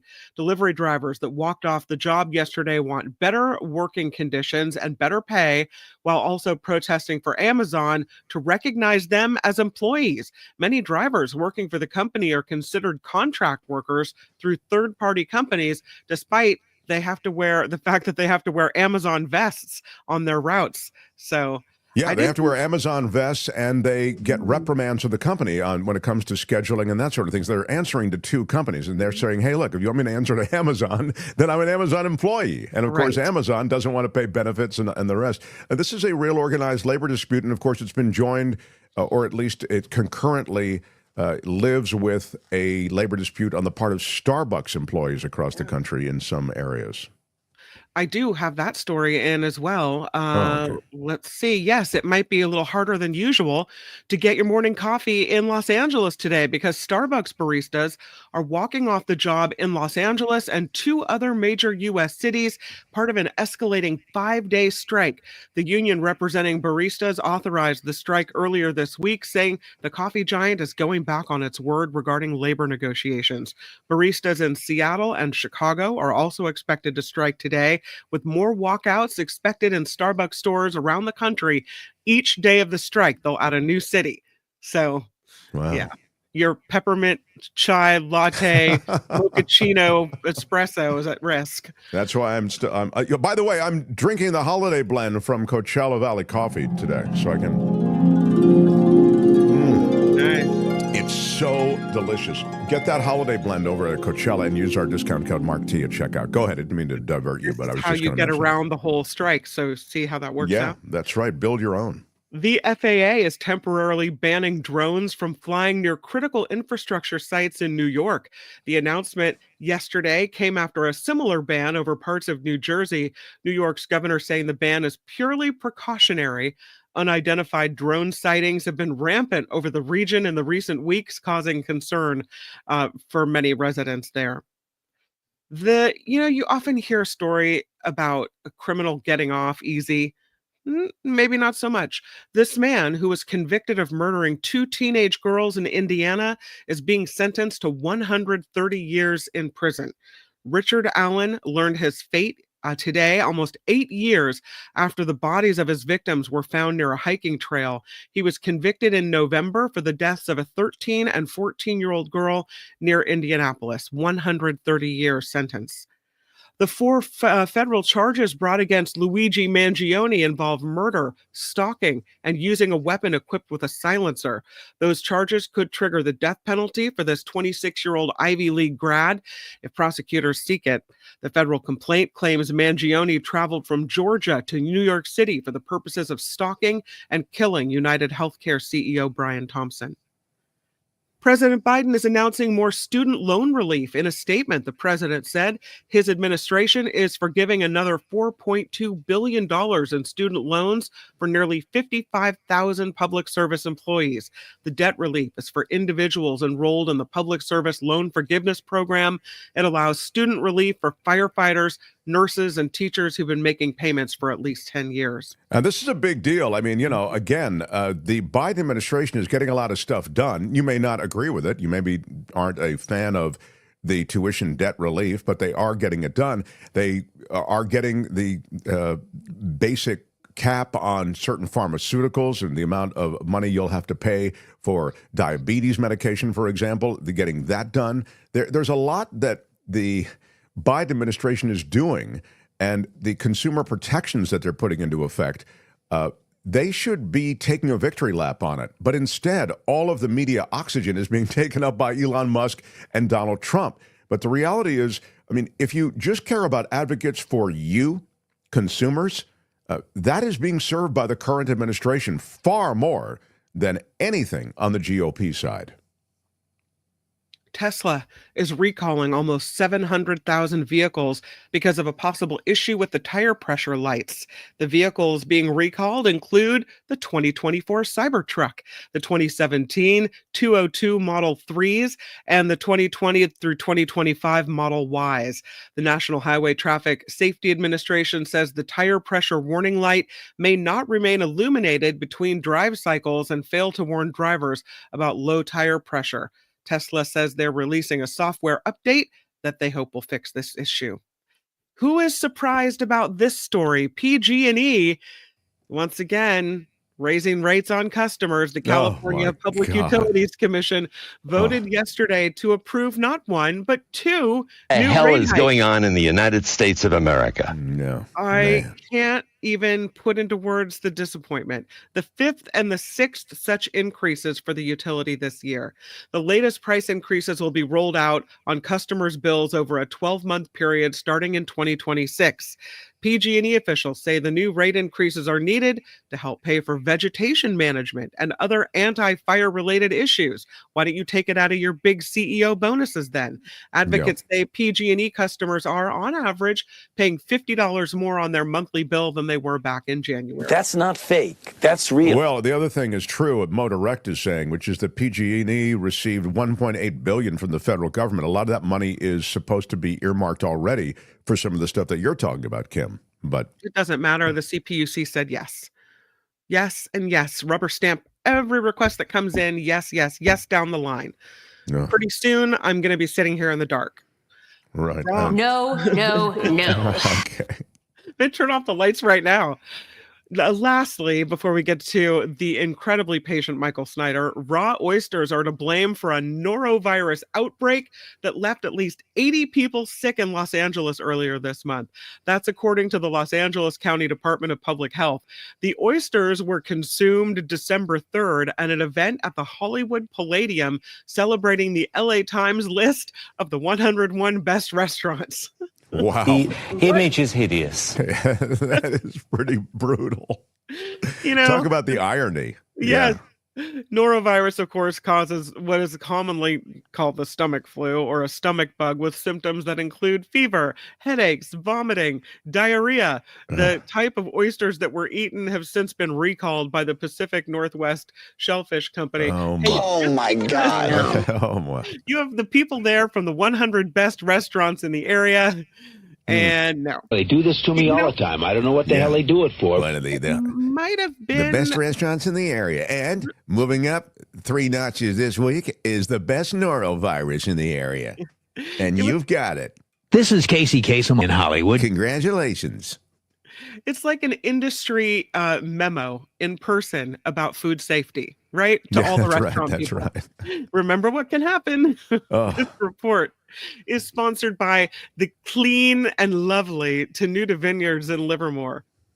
The wine is amazing. You know, when they do the foot stomping on the wine, they don't use that wine. They dump that.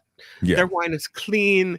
It's pure. It's lovely. No, Tenuta Vineyards in Livermore, you get a wonderful Mark Thompson Show discount, at least 10% off. And lately, they've been giving 20% off on case orders. Yeah. So all you have to do is use the old phrase that pays, which is Smash it with your with your iron rod. Smash it with your iron rod. Just share it with them. You've got to email it to rich@tenutavineyards.com, or you can call them and let them know, smash it with your iron rod, and I would like my discount, please. And that is Rich at Tenuta Vineyards. It is 925-699-4576, the phone number. And they've got some really, really nice wines. My favorite is the Hey, Why Are You Yelling? Red blend. It is amazing. Yeah. But they have so many varietals there and choices. So check the website. TenutaWinery.com is the website. Why are you yelling? Yeah. We love our friends at Tenuta. They've been with us since the very beginning, and I encourage you to get their wine on board for the holidays and use the phrase that pays, which is smash it with your iron rod. Smash it with your iron rod. Email it or call them and use that phrase that pays. and get that discount, baby. Smash Come on. it with your iron rod. Right on. And they are open during the holidays for tasting. So go on out there and during some of your time off, maybe check it out, have a little taste. They say I'd give be them willing 30 to minutes bet and my you're lunch for that life. there's alcohol involved.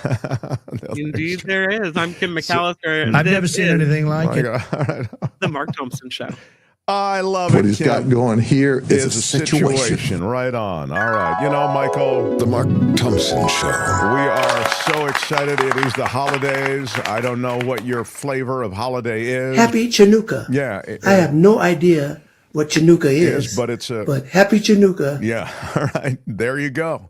Whether you're celebrating Chanukah or Xmas or Kwanzaa, it is a great time of year. The season of giving, the season of feeling good. It's a time that we thank our audience for being with us for all these many months.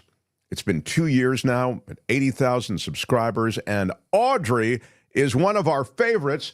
Big shout out to Audrey with a $99.99. That's $100, isn't it, Michael? I mean, any way you count it, that's $100. And Audrey W. gives us $100 saying thank you for everything as thank you.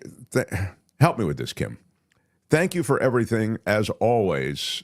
Albert, you're still with us, right? Yeah. Thank you for everything as always. Enjoy the season. Yeah. I struggle with reading, Michael, occasionally. Thank you. Thank you. Audrey W., thank you, and thank you so much. Thank you so much. And thank you so much. Thank you so much. And I'm not going to cry. I'm not going to cry. I'm not going to cry. But that is a cry-worthy donation. I'm not going to cry. I'm not going to cry. Yeah, really, really is cool. Thank you Audrey, we love you. so much. Thank you so much. And a big shout out to Audrey. Big shout out. All right. That's very, very cool. Thank you so much. I think we've showered Audrey W. with plenty of thanks. Very impressive. And Joy Branson with a $20 super sticker. Big shout out. Big shout out. And thank you so much. Thank you so much. Thank you so much, Joy. What's that? Thank you so much. Thank you so much. Oh, that's a Dan Ashley special. I hadn't heard that in a while. Very, very cool, Joy Branson. Thank you. And thank you, everybody. Are Kim and Mark related? Ask Cat Love Dreaming Peach. Not that we know of. We have to do maybe the maybe like an 23andMe to figure it out, Albert. Yeah. What do you think? Maybe I'm not sure. I don't Ancestry something. Yeah. I think Those that are we're popular, not related. gifts this time of year. That's right. Those are popular gifts. Diana says, hi, I'm new here. I just got off from work and saw this live talk chat. Well, welcome Diana. Yeah. The best is to come. We've got a real movie reviewer, and he doesn't just do movies. He does music, and he does art. He's an extraordinarily sophisticated guy. His sophistication knows no limits. He comes and goes on a rainbow. He's the brilliant writer and culture blaster. He's Michael Snyder, everybody. Wow. Happy holidays to everybody. Merry Christmas. Happy Kwanzaa. Chappy Chanukah, whatever you want to say about the holidays. Right. Happy Chanukah. Yeah, all right. Thank you. Okay. Is that Smokey? Smokey Robinson. Oh, I'm glad he's so plugged into world culture. Well, like I'm that. sure by now he's got it because that's pretty viral, the whole thing. But would you like to start by complaining about us putting you on so late, or would you like to just get right into I have things? something else to complain about.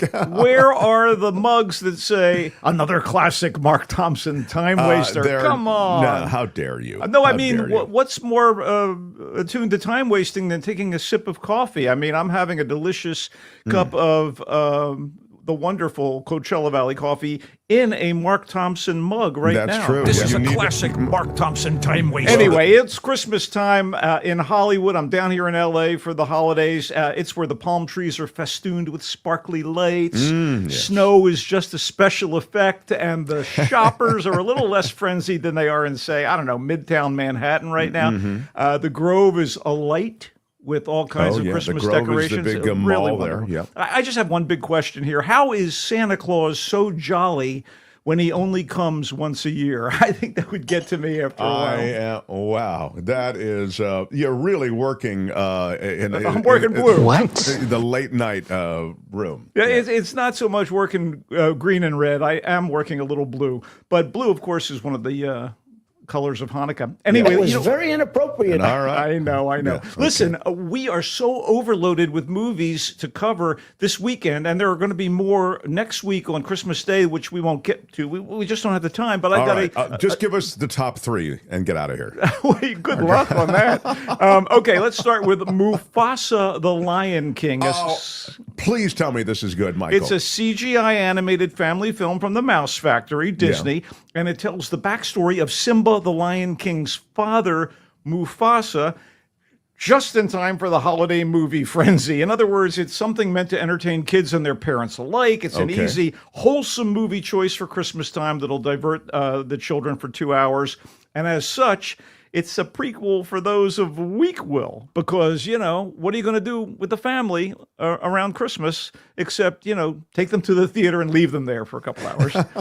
Okay, so just a few weeks back, I bemoaned the fact that there was little memorable music in the Disney animated sequel, Moana 2, since Lin-Manuel Miranda, the songwriter behind the tunes in the original Moana, was not involved.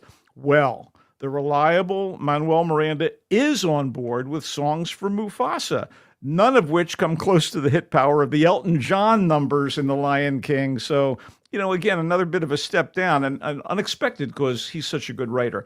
That said, this is kind of dazzling to look at. The computer animation is so good. You know what it looks like? It looks like National Geographic presents The Hunt for Singing Wildlife. I mean, look at these animals. They're singing their hearts out. It's all about young Mufasa separated from his parents and finding friends, a family, a life, and then coming up against a cruel pack of white lions who want to kind of rule the roost in some mystical part of Africa.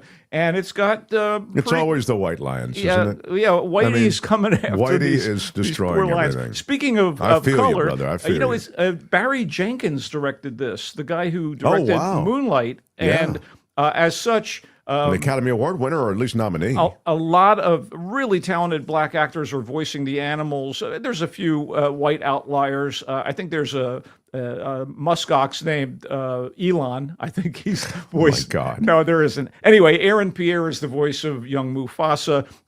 Kelvin Harrison Jr. is Taka, who is sort of an adopted brother. And, things tend to get a little heated out there in the jungle. And you also have the return of such characters as Timon and Pumbaa. You've got the old monkey who was sort of the guardian of young Simba. He's telling the story of Simba's father to everybody else. Donald Glover is on. I mean, there's a lot of talented people here. Wow, that's terrific. But it's sort of clockwork stuff. I mean, you see where it's going to go.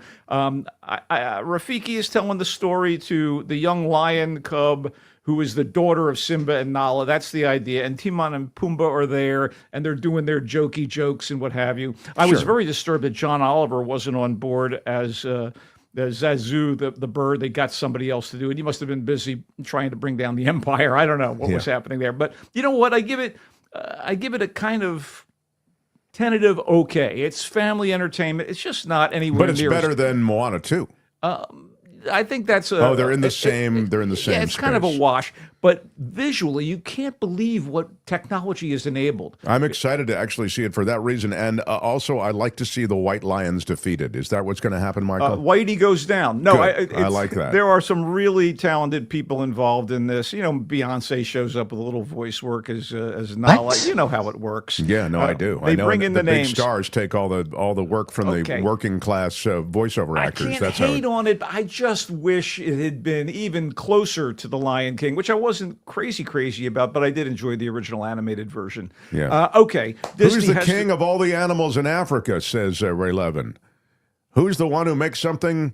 Simba the white lion is the one. Simba the white lion, that's the original Osamu Tezuka Japanese animated TV series from back in the day that was basically pillaged by Disney for The Lion King. And I think there were some legal issues. Great knowledge from Michael Snyder. That's what I talk about. The Culture Blaster. Kimba is reimagined as Simba. You know, I mean, Kimba, that's right. It's Kimba, says Ray Levin. They changed one letter, and basically, now it's a different thing, but not that different. Okay, let's move on. In more wholesome-ish entertainment, the third comedy adventure movie based on the Sega video game Sonic the Hedgehog is here. Okay, full disclosure regarding my Sonic bona fides. I am not a gamer.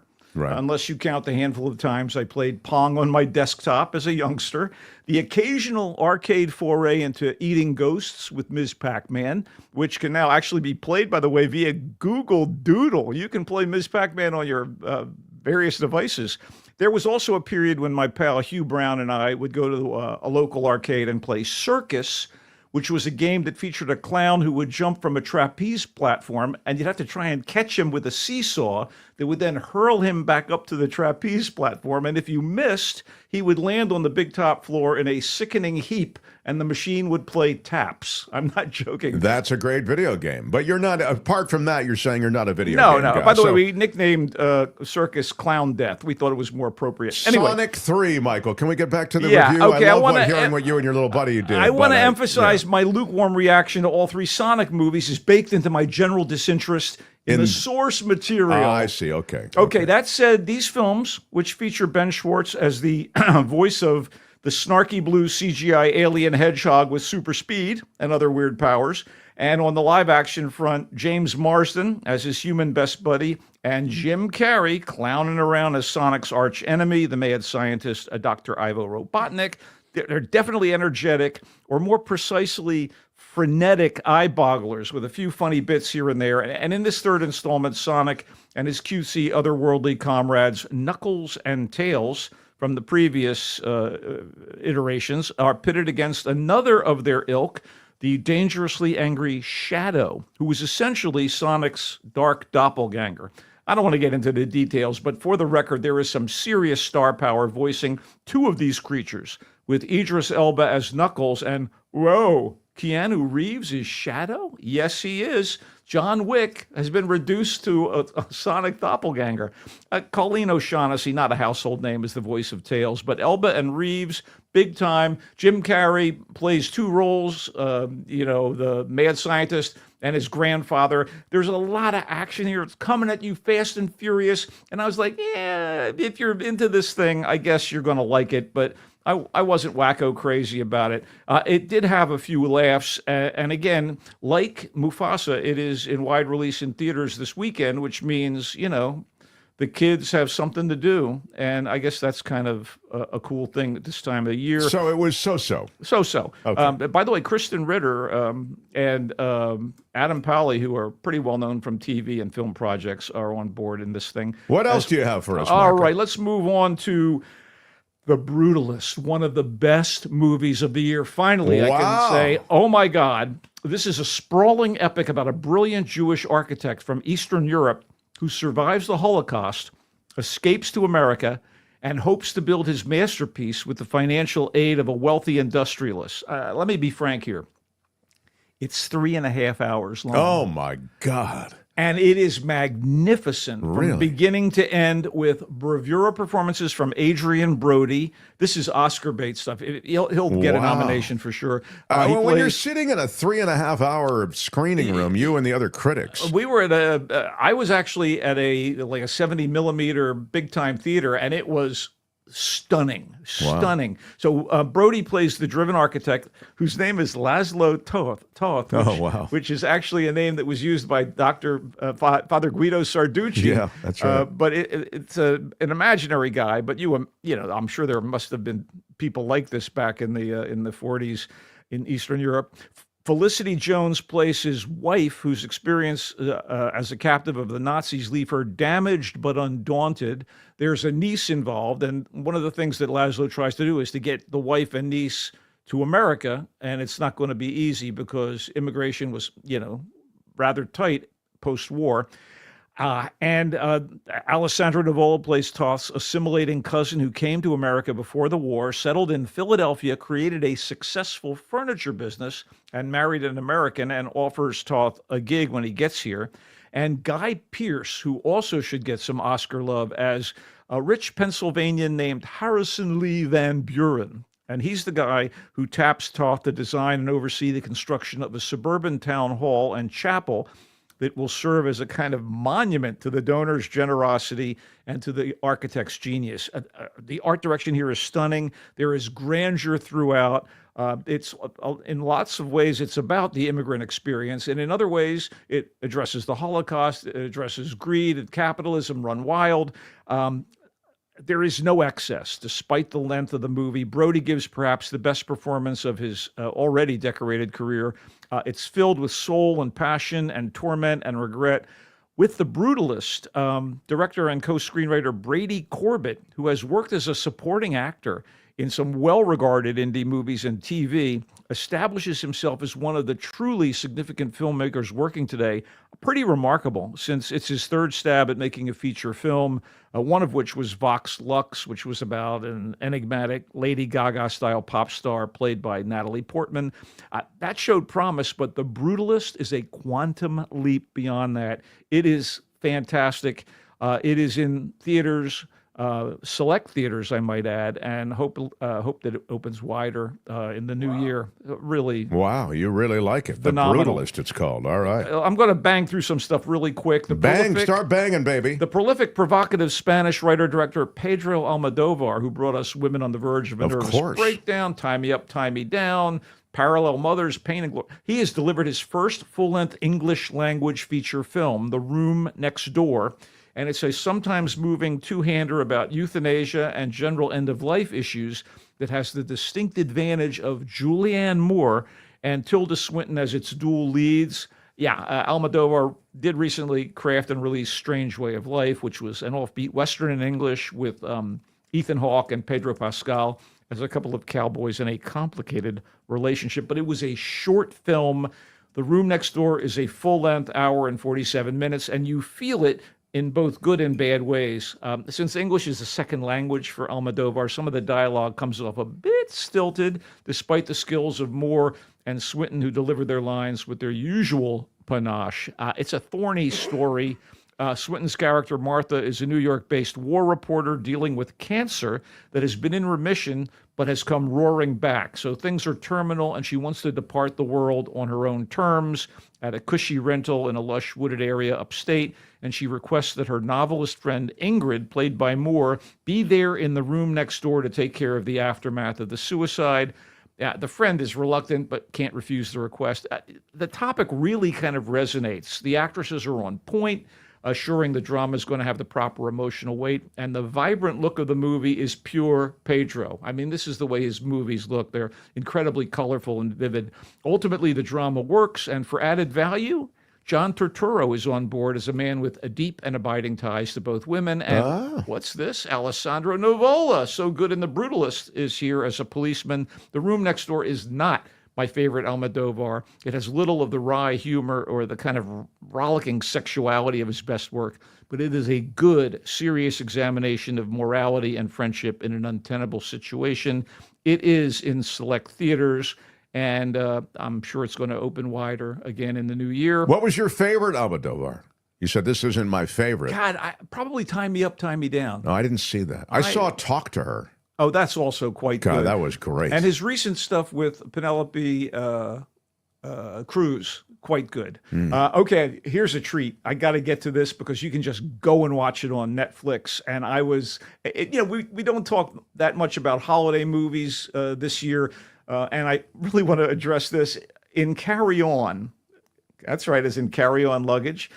It's Christmas Eve at the airport, and young TSA agent Ethan Kopech, played by Taron Egerton of Kingsman and Rocketman, has put aside his dreams of being a cop and has settled on working airport security. It's business as usual, albeit with the added burden of many short-tempered holiday passengers, until Ethan is confronted by a fiendishly clever anonymous traveler who tries to manipulate him into allowing a package to get through the X-ray machine and onto a flight. So Carry On is essentially Die Hard TSA. Oh, that's I loved wild. it. It was good. Oh, you saw it's it. really good. We didn't have time last week to get to it, Kim. I'm so glad you watched it and enjoyed it. It is so much fun. So compounding the situation. No, go ahead. I was going to say it was totally unexpected. We just clicked on it. My husband and I had no kids for the night. So we watched it, and it was exactly like you could see they were trying to do like a Christmas themed Die Hard-ish movie. Yeah. And it was kind of original, and it was full of twists and turns. And it's just so much fun. So compounding things, The Traveler is played in a very surprising villain turn by Jason Bateman. I mean, you know him from Ozark, which is sort of a dark, a dark thing. But he plays a bad guy here. He generally plays kind of a good guy. And this guy knows a lot about Kopech and his significant other, who is a lovely woman who works for the airline that's being targeted and is in the airport and thus a potential victim of the ministrations of the bad guys.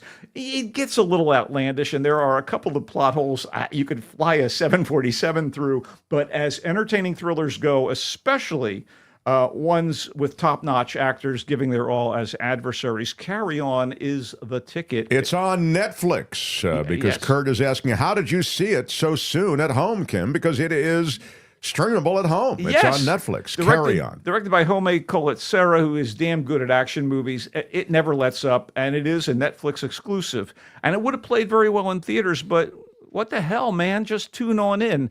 Quickies, Day of the Fight. Actor and legacy Hollywood kid Jack Houston has written and directed Day of the Fight, which is a very lean and moving movie about the hours preceding an ex-championship boxer's first professional fight since getting out of prison.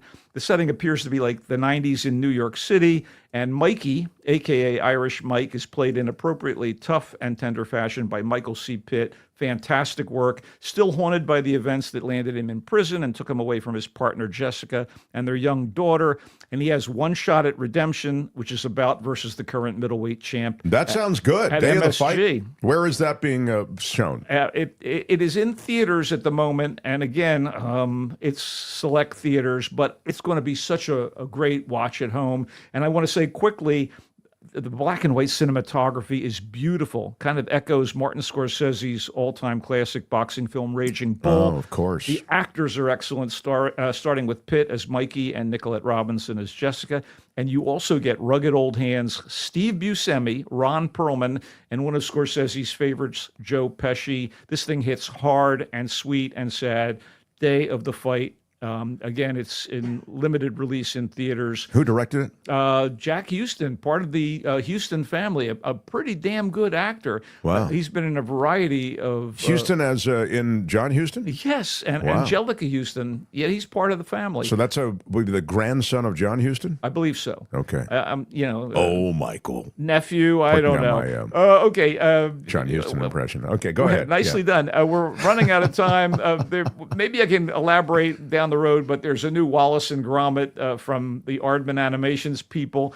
It's distinctly British in tone and whimsy. These are the guys that have done Chicken Run and Shaun the Sheep. These guys are great. Wallace and Gromit, all rendered in glorious stop motion. When they have gone afield from those three franchises, pretty forgettable, but I am happy to report that Aardman and mainstay director Nick Park have brought back the cheerfully wacky, working-class, Yorkshire-dwelling inventor Wallace and his plucky dog Gromit for another go-round, pitting them against an old enemy, a criminal penguin that they thwarted in an earlier movie.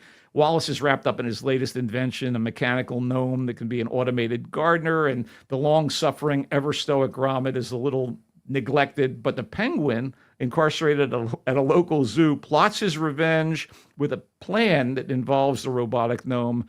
Our human and canine heroes are so lovable. Wallace's Rube Goldberg-like inventions are hilarious. The animation is as splendid as usual, and it is in theaters right now, limited release, but it will be streaming on January 3rd on Netflix. I love it. And let me just ask you a question, Michael, because you are the Culture Blaster. I am. And I need you to blast me with a fact. Yes, sir. When you say it's stop motion, so there's literally a camera there, and it's capturing frame to frame, and then manually, that is with hands, you have to move the characters a little bit each time, and then they take another frame of it, and then another frame of it. Is that correct? And So there's no workaround technologically on that now? They may do some computer enhancement, but that is the procedure. And it's also, you remember it from Gumby. No, I know. I mean, it's just incredible. The Puppetoons, George Powell's Puppetoons back in the 30s and 40s, basically blazed I don't this know what you're trail. talking about. Oh my God, you should look it up. Just type in Puppetoons on Google. No, well, you're so Stunning. literate on this. That's why you're the culture blaster. Leica up in the Pacific Northwest does it. They've done a number of wonderful films in stop motion. So I can't wait till this. they're great. Wallace and Gromit, Vengeance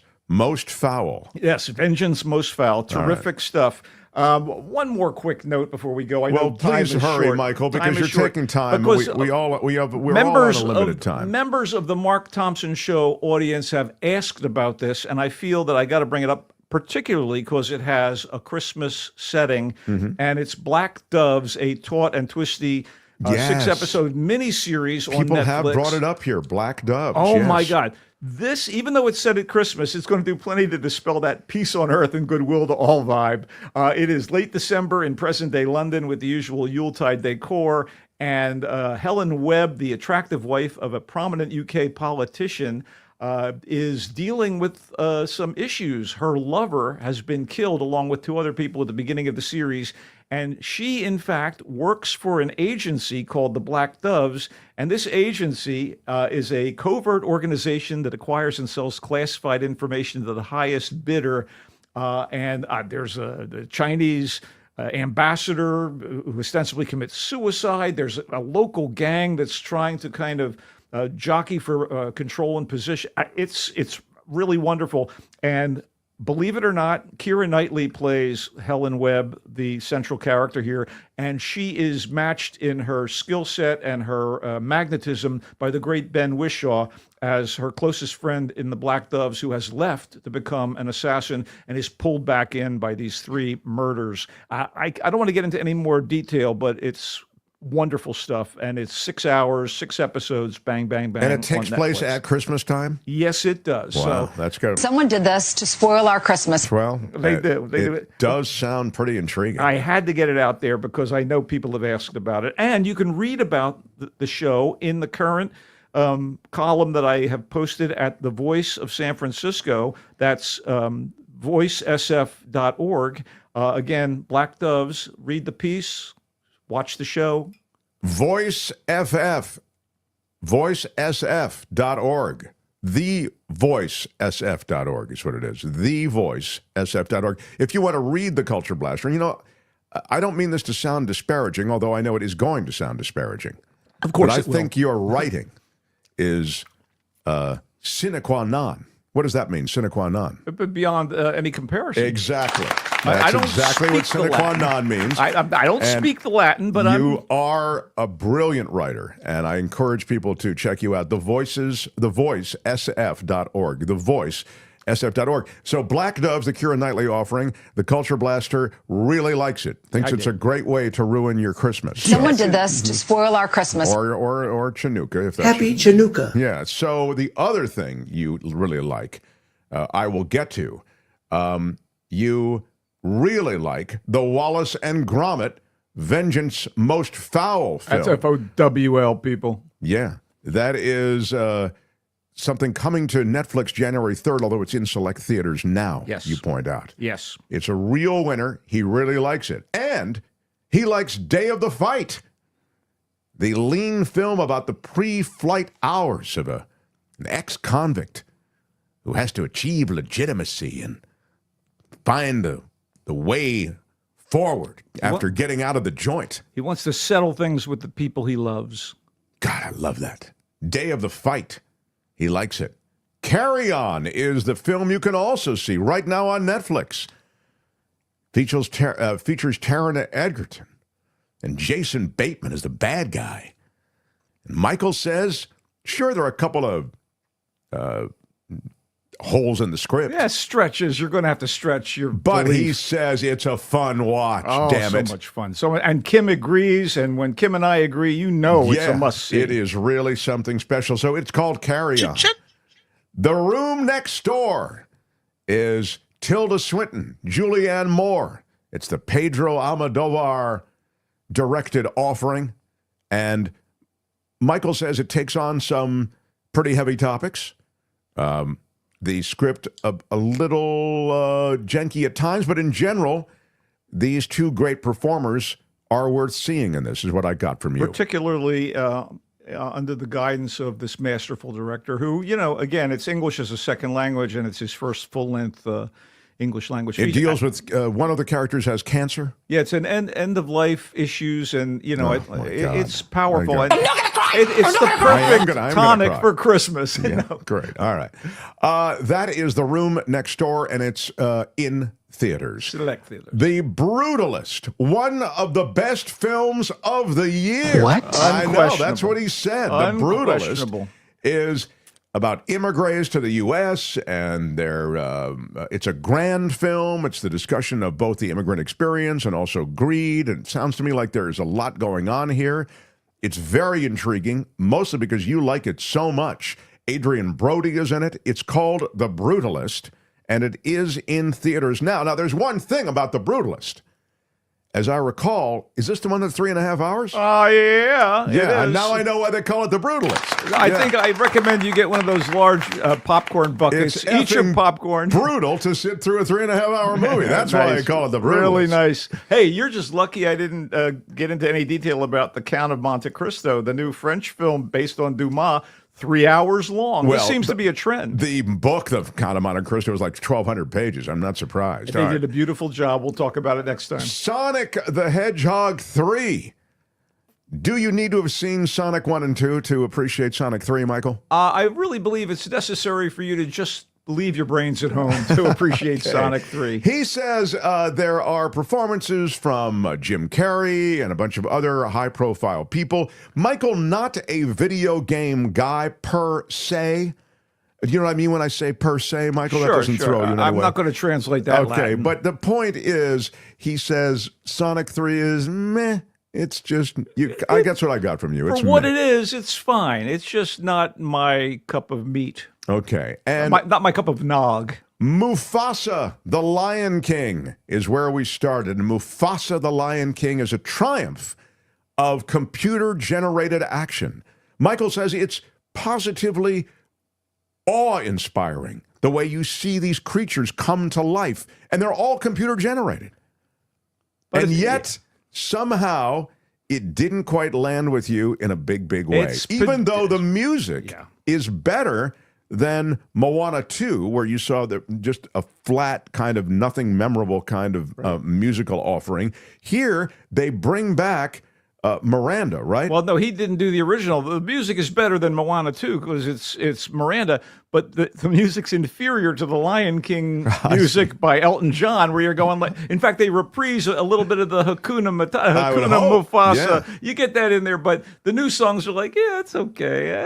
Wow. You know, you know what? It's pretty pedestrian for all of the, hero's journey stuff. Well, it might be good for the holidays, though. Yes, and it's gorgeous. Like I said, I thought I was watching an National Geographic documentary. I was like, wow. Well, I'm excited about seeing anything in this great country that is computer generated. God bless America. That's right. The end. Yeah, exactly. It's pretty great. All right, Michael, thank you for these holiday offerings. We are off for the holidays, so you won't be with us next Friday. But you've really given us a lot to think about and chew on, and I'm grateful for that. Yeah, why are you Happy Chanukah. Yeah, happy so many Chanukah good to things you. are coming out on. Well, not one of the other best movies of the year, A Complete Unknown, is dropping on Christmas Day. I guess we'll get to it when we get. Well, to what it. is that? It's the great Dylan biopic that is again one of the. Oh, top sure, with films of the Timothy year. Chalamet. Chalamet. I always make jokes about the Callow fellow, and he gives a magnificent performance. Callow's here as a Dylan. ding word. Oh my God, he's so good. It's coming up on Christmas Day, and it's just. A stunner. I'm sorry we didn't have more time for you. No, we did give you a half hour, which is a pretty long period of time. Wouldn't you Dude, say, Kim? I don't think he's got a. It was a holiday miracle that we even got through as much as we did. Yes, exactly. All right, Michael good. Snyder will be joining us for the holiday meetup tomorrow. Yes, he will. I will. He's going to bring his little offbeat brand of humor to our hookup tomorrow, which is going to be great. Holiday hookup is what I should have called it instead of meetup. Call it what you will. Happy holidays, Michael, says Ren. You're beloved by so many. Thanks, Mr. Snyder, says Kurt. Wow, look at you. Thank you, says Tammy. We have the best audience in all of the internet, my friend. This audience is amazing. Pretty terrific. Michael, have a great holiday. He comes and goes on a rainbow. How about it for the Culture Blaster, Michael Snyder? Merry and happy to all. Yeah, very, very cool to have Snyder hang out for a minute or two and give us some The Mark Thompson Show. recommendations for the holidays. I have Netflix and I'll be watching Carry On, says Kurt. There you go.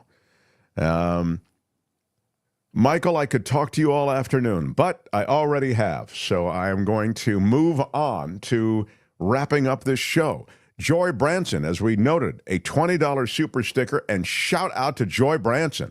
I mean, you got to love Joy Branson, I say, and I love all my super sticker contributors, and Joy perhaps chief among them in this moment.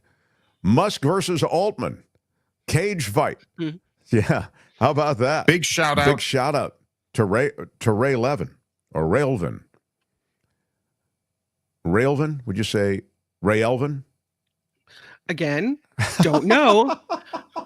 I would Kim, say how are you? Railvin. That's what I would say. You would say anything that I didn't say. Wouldn't you recommend? If I said something, you would say something different, right? You asked me. I'm going with Ra Elvin. That's what Ra Elvin. I think that is also the one I'm going to go for. But Albert, thank you. Barabbas. Santa Claus isn't coming to Russia because they're naughty. Oh, it could be. Yeah. I don't know.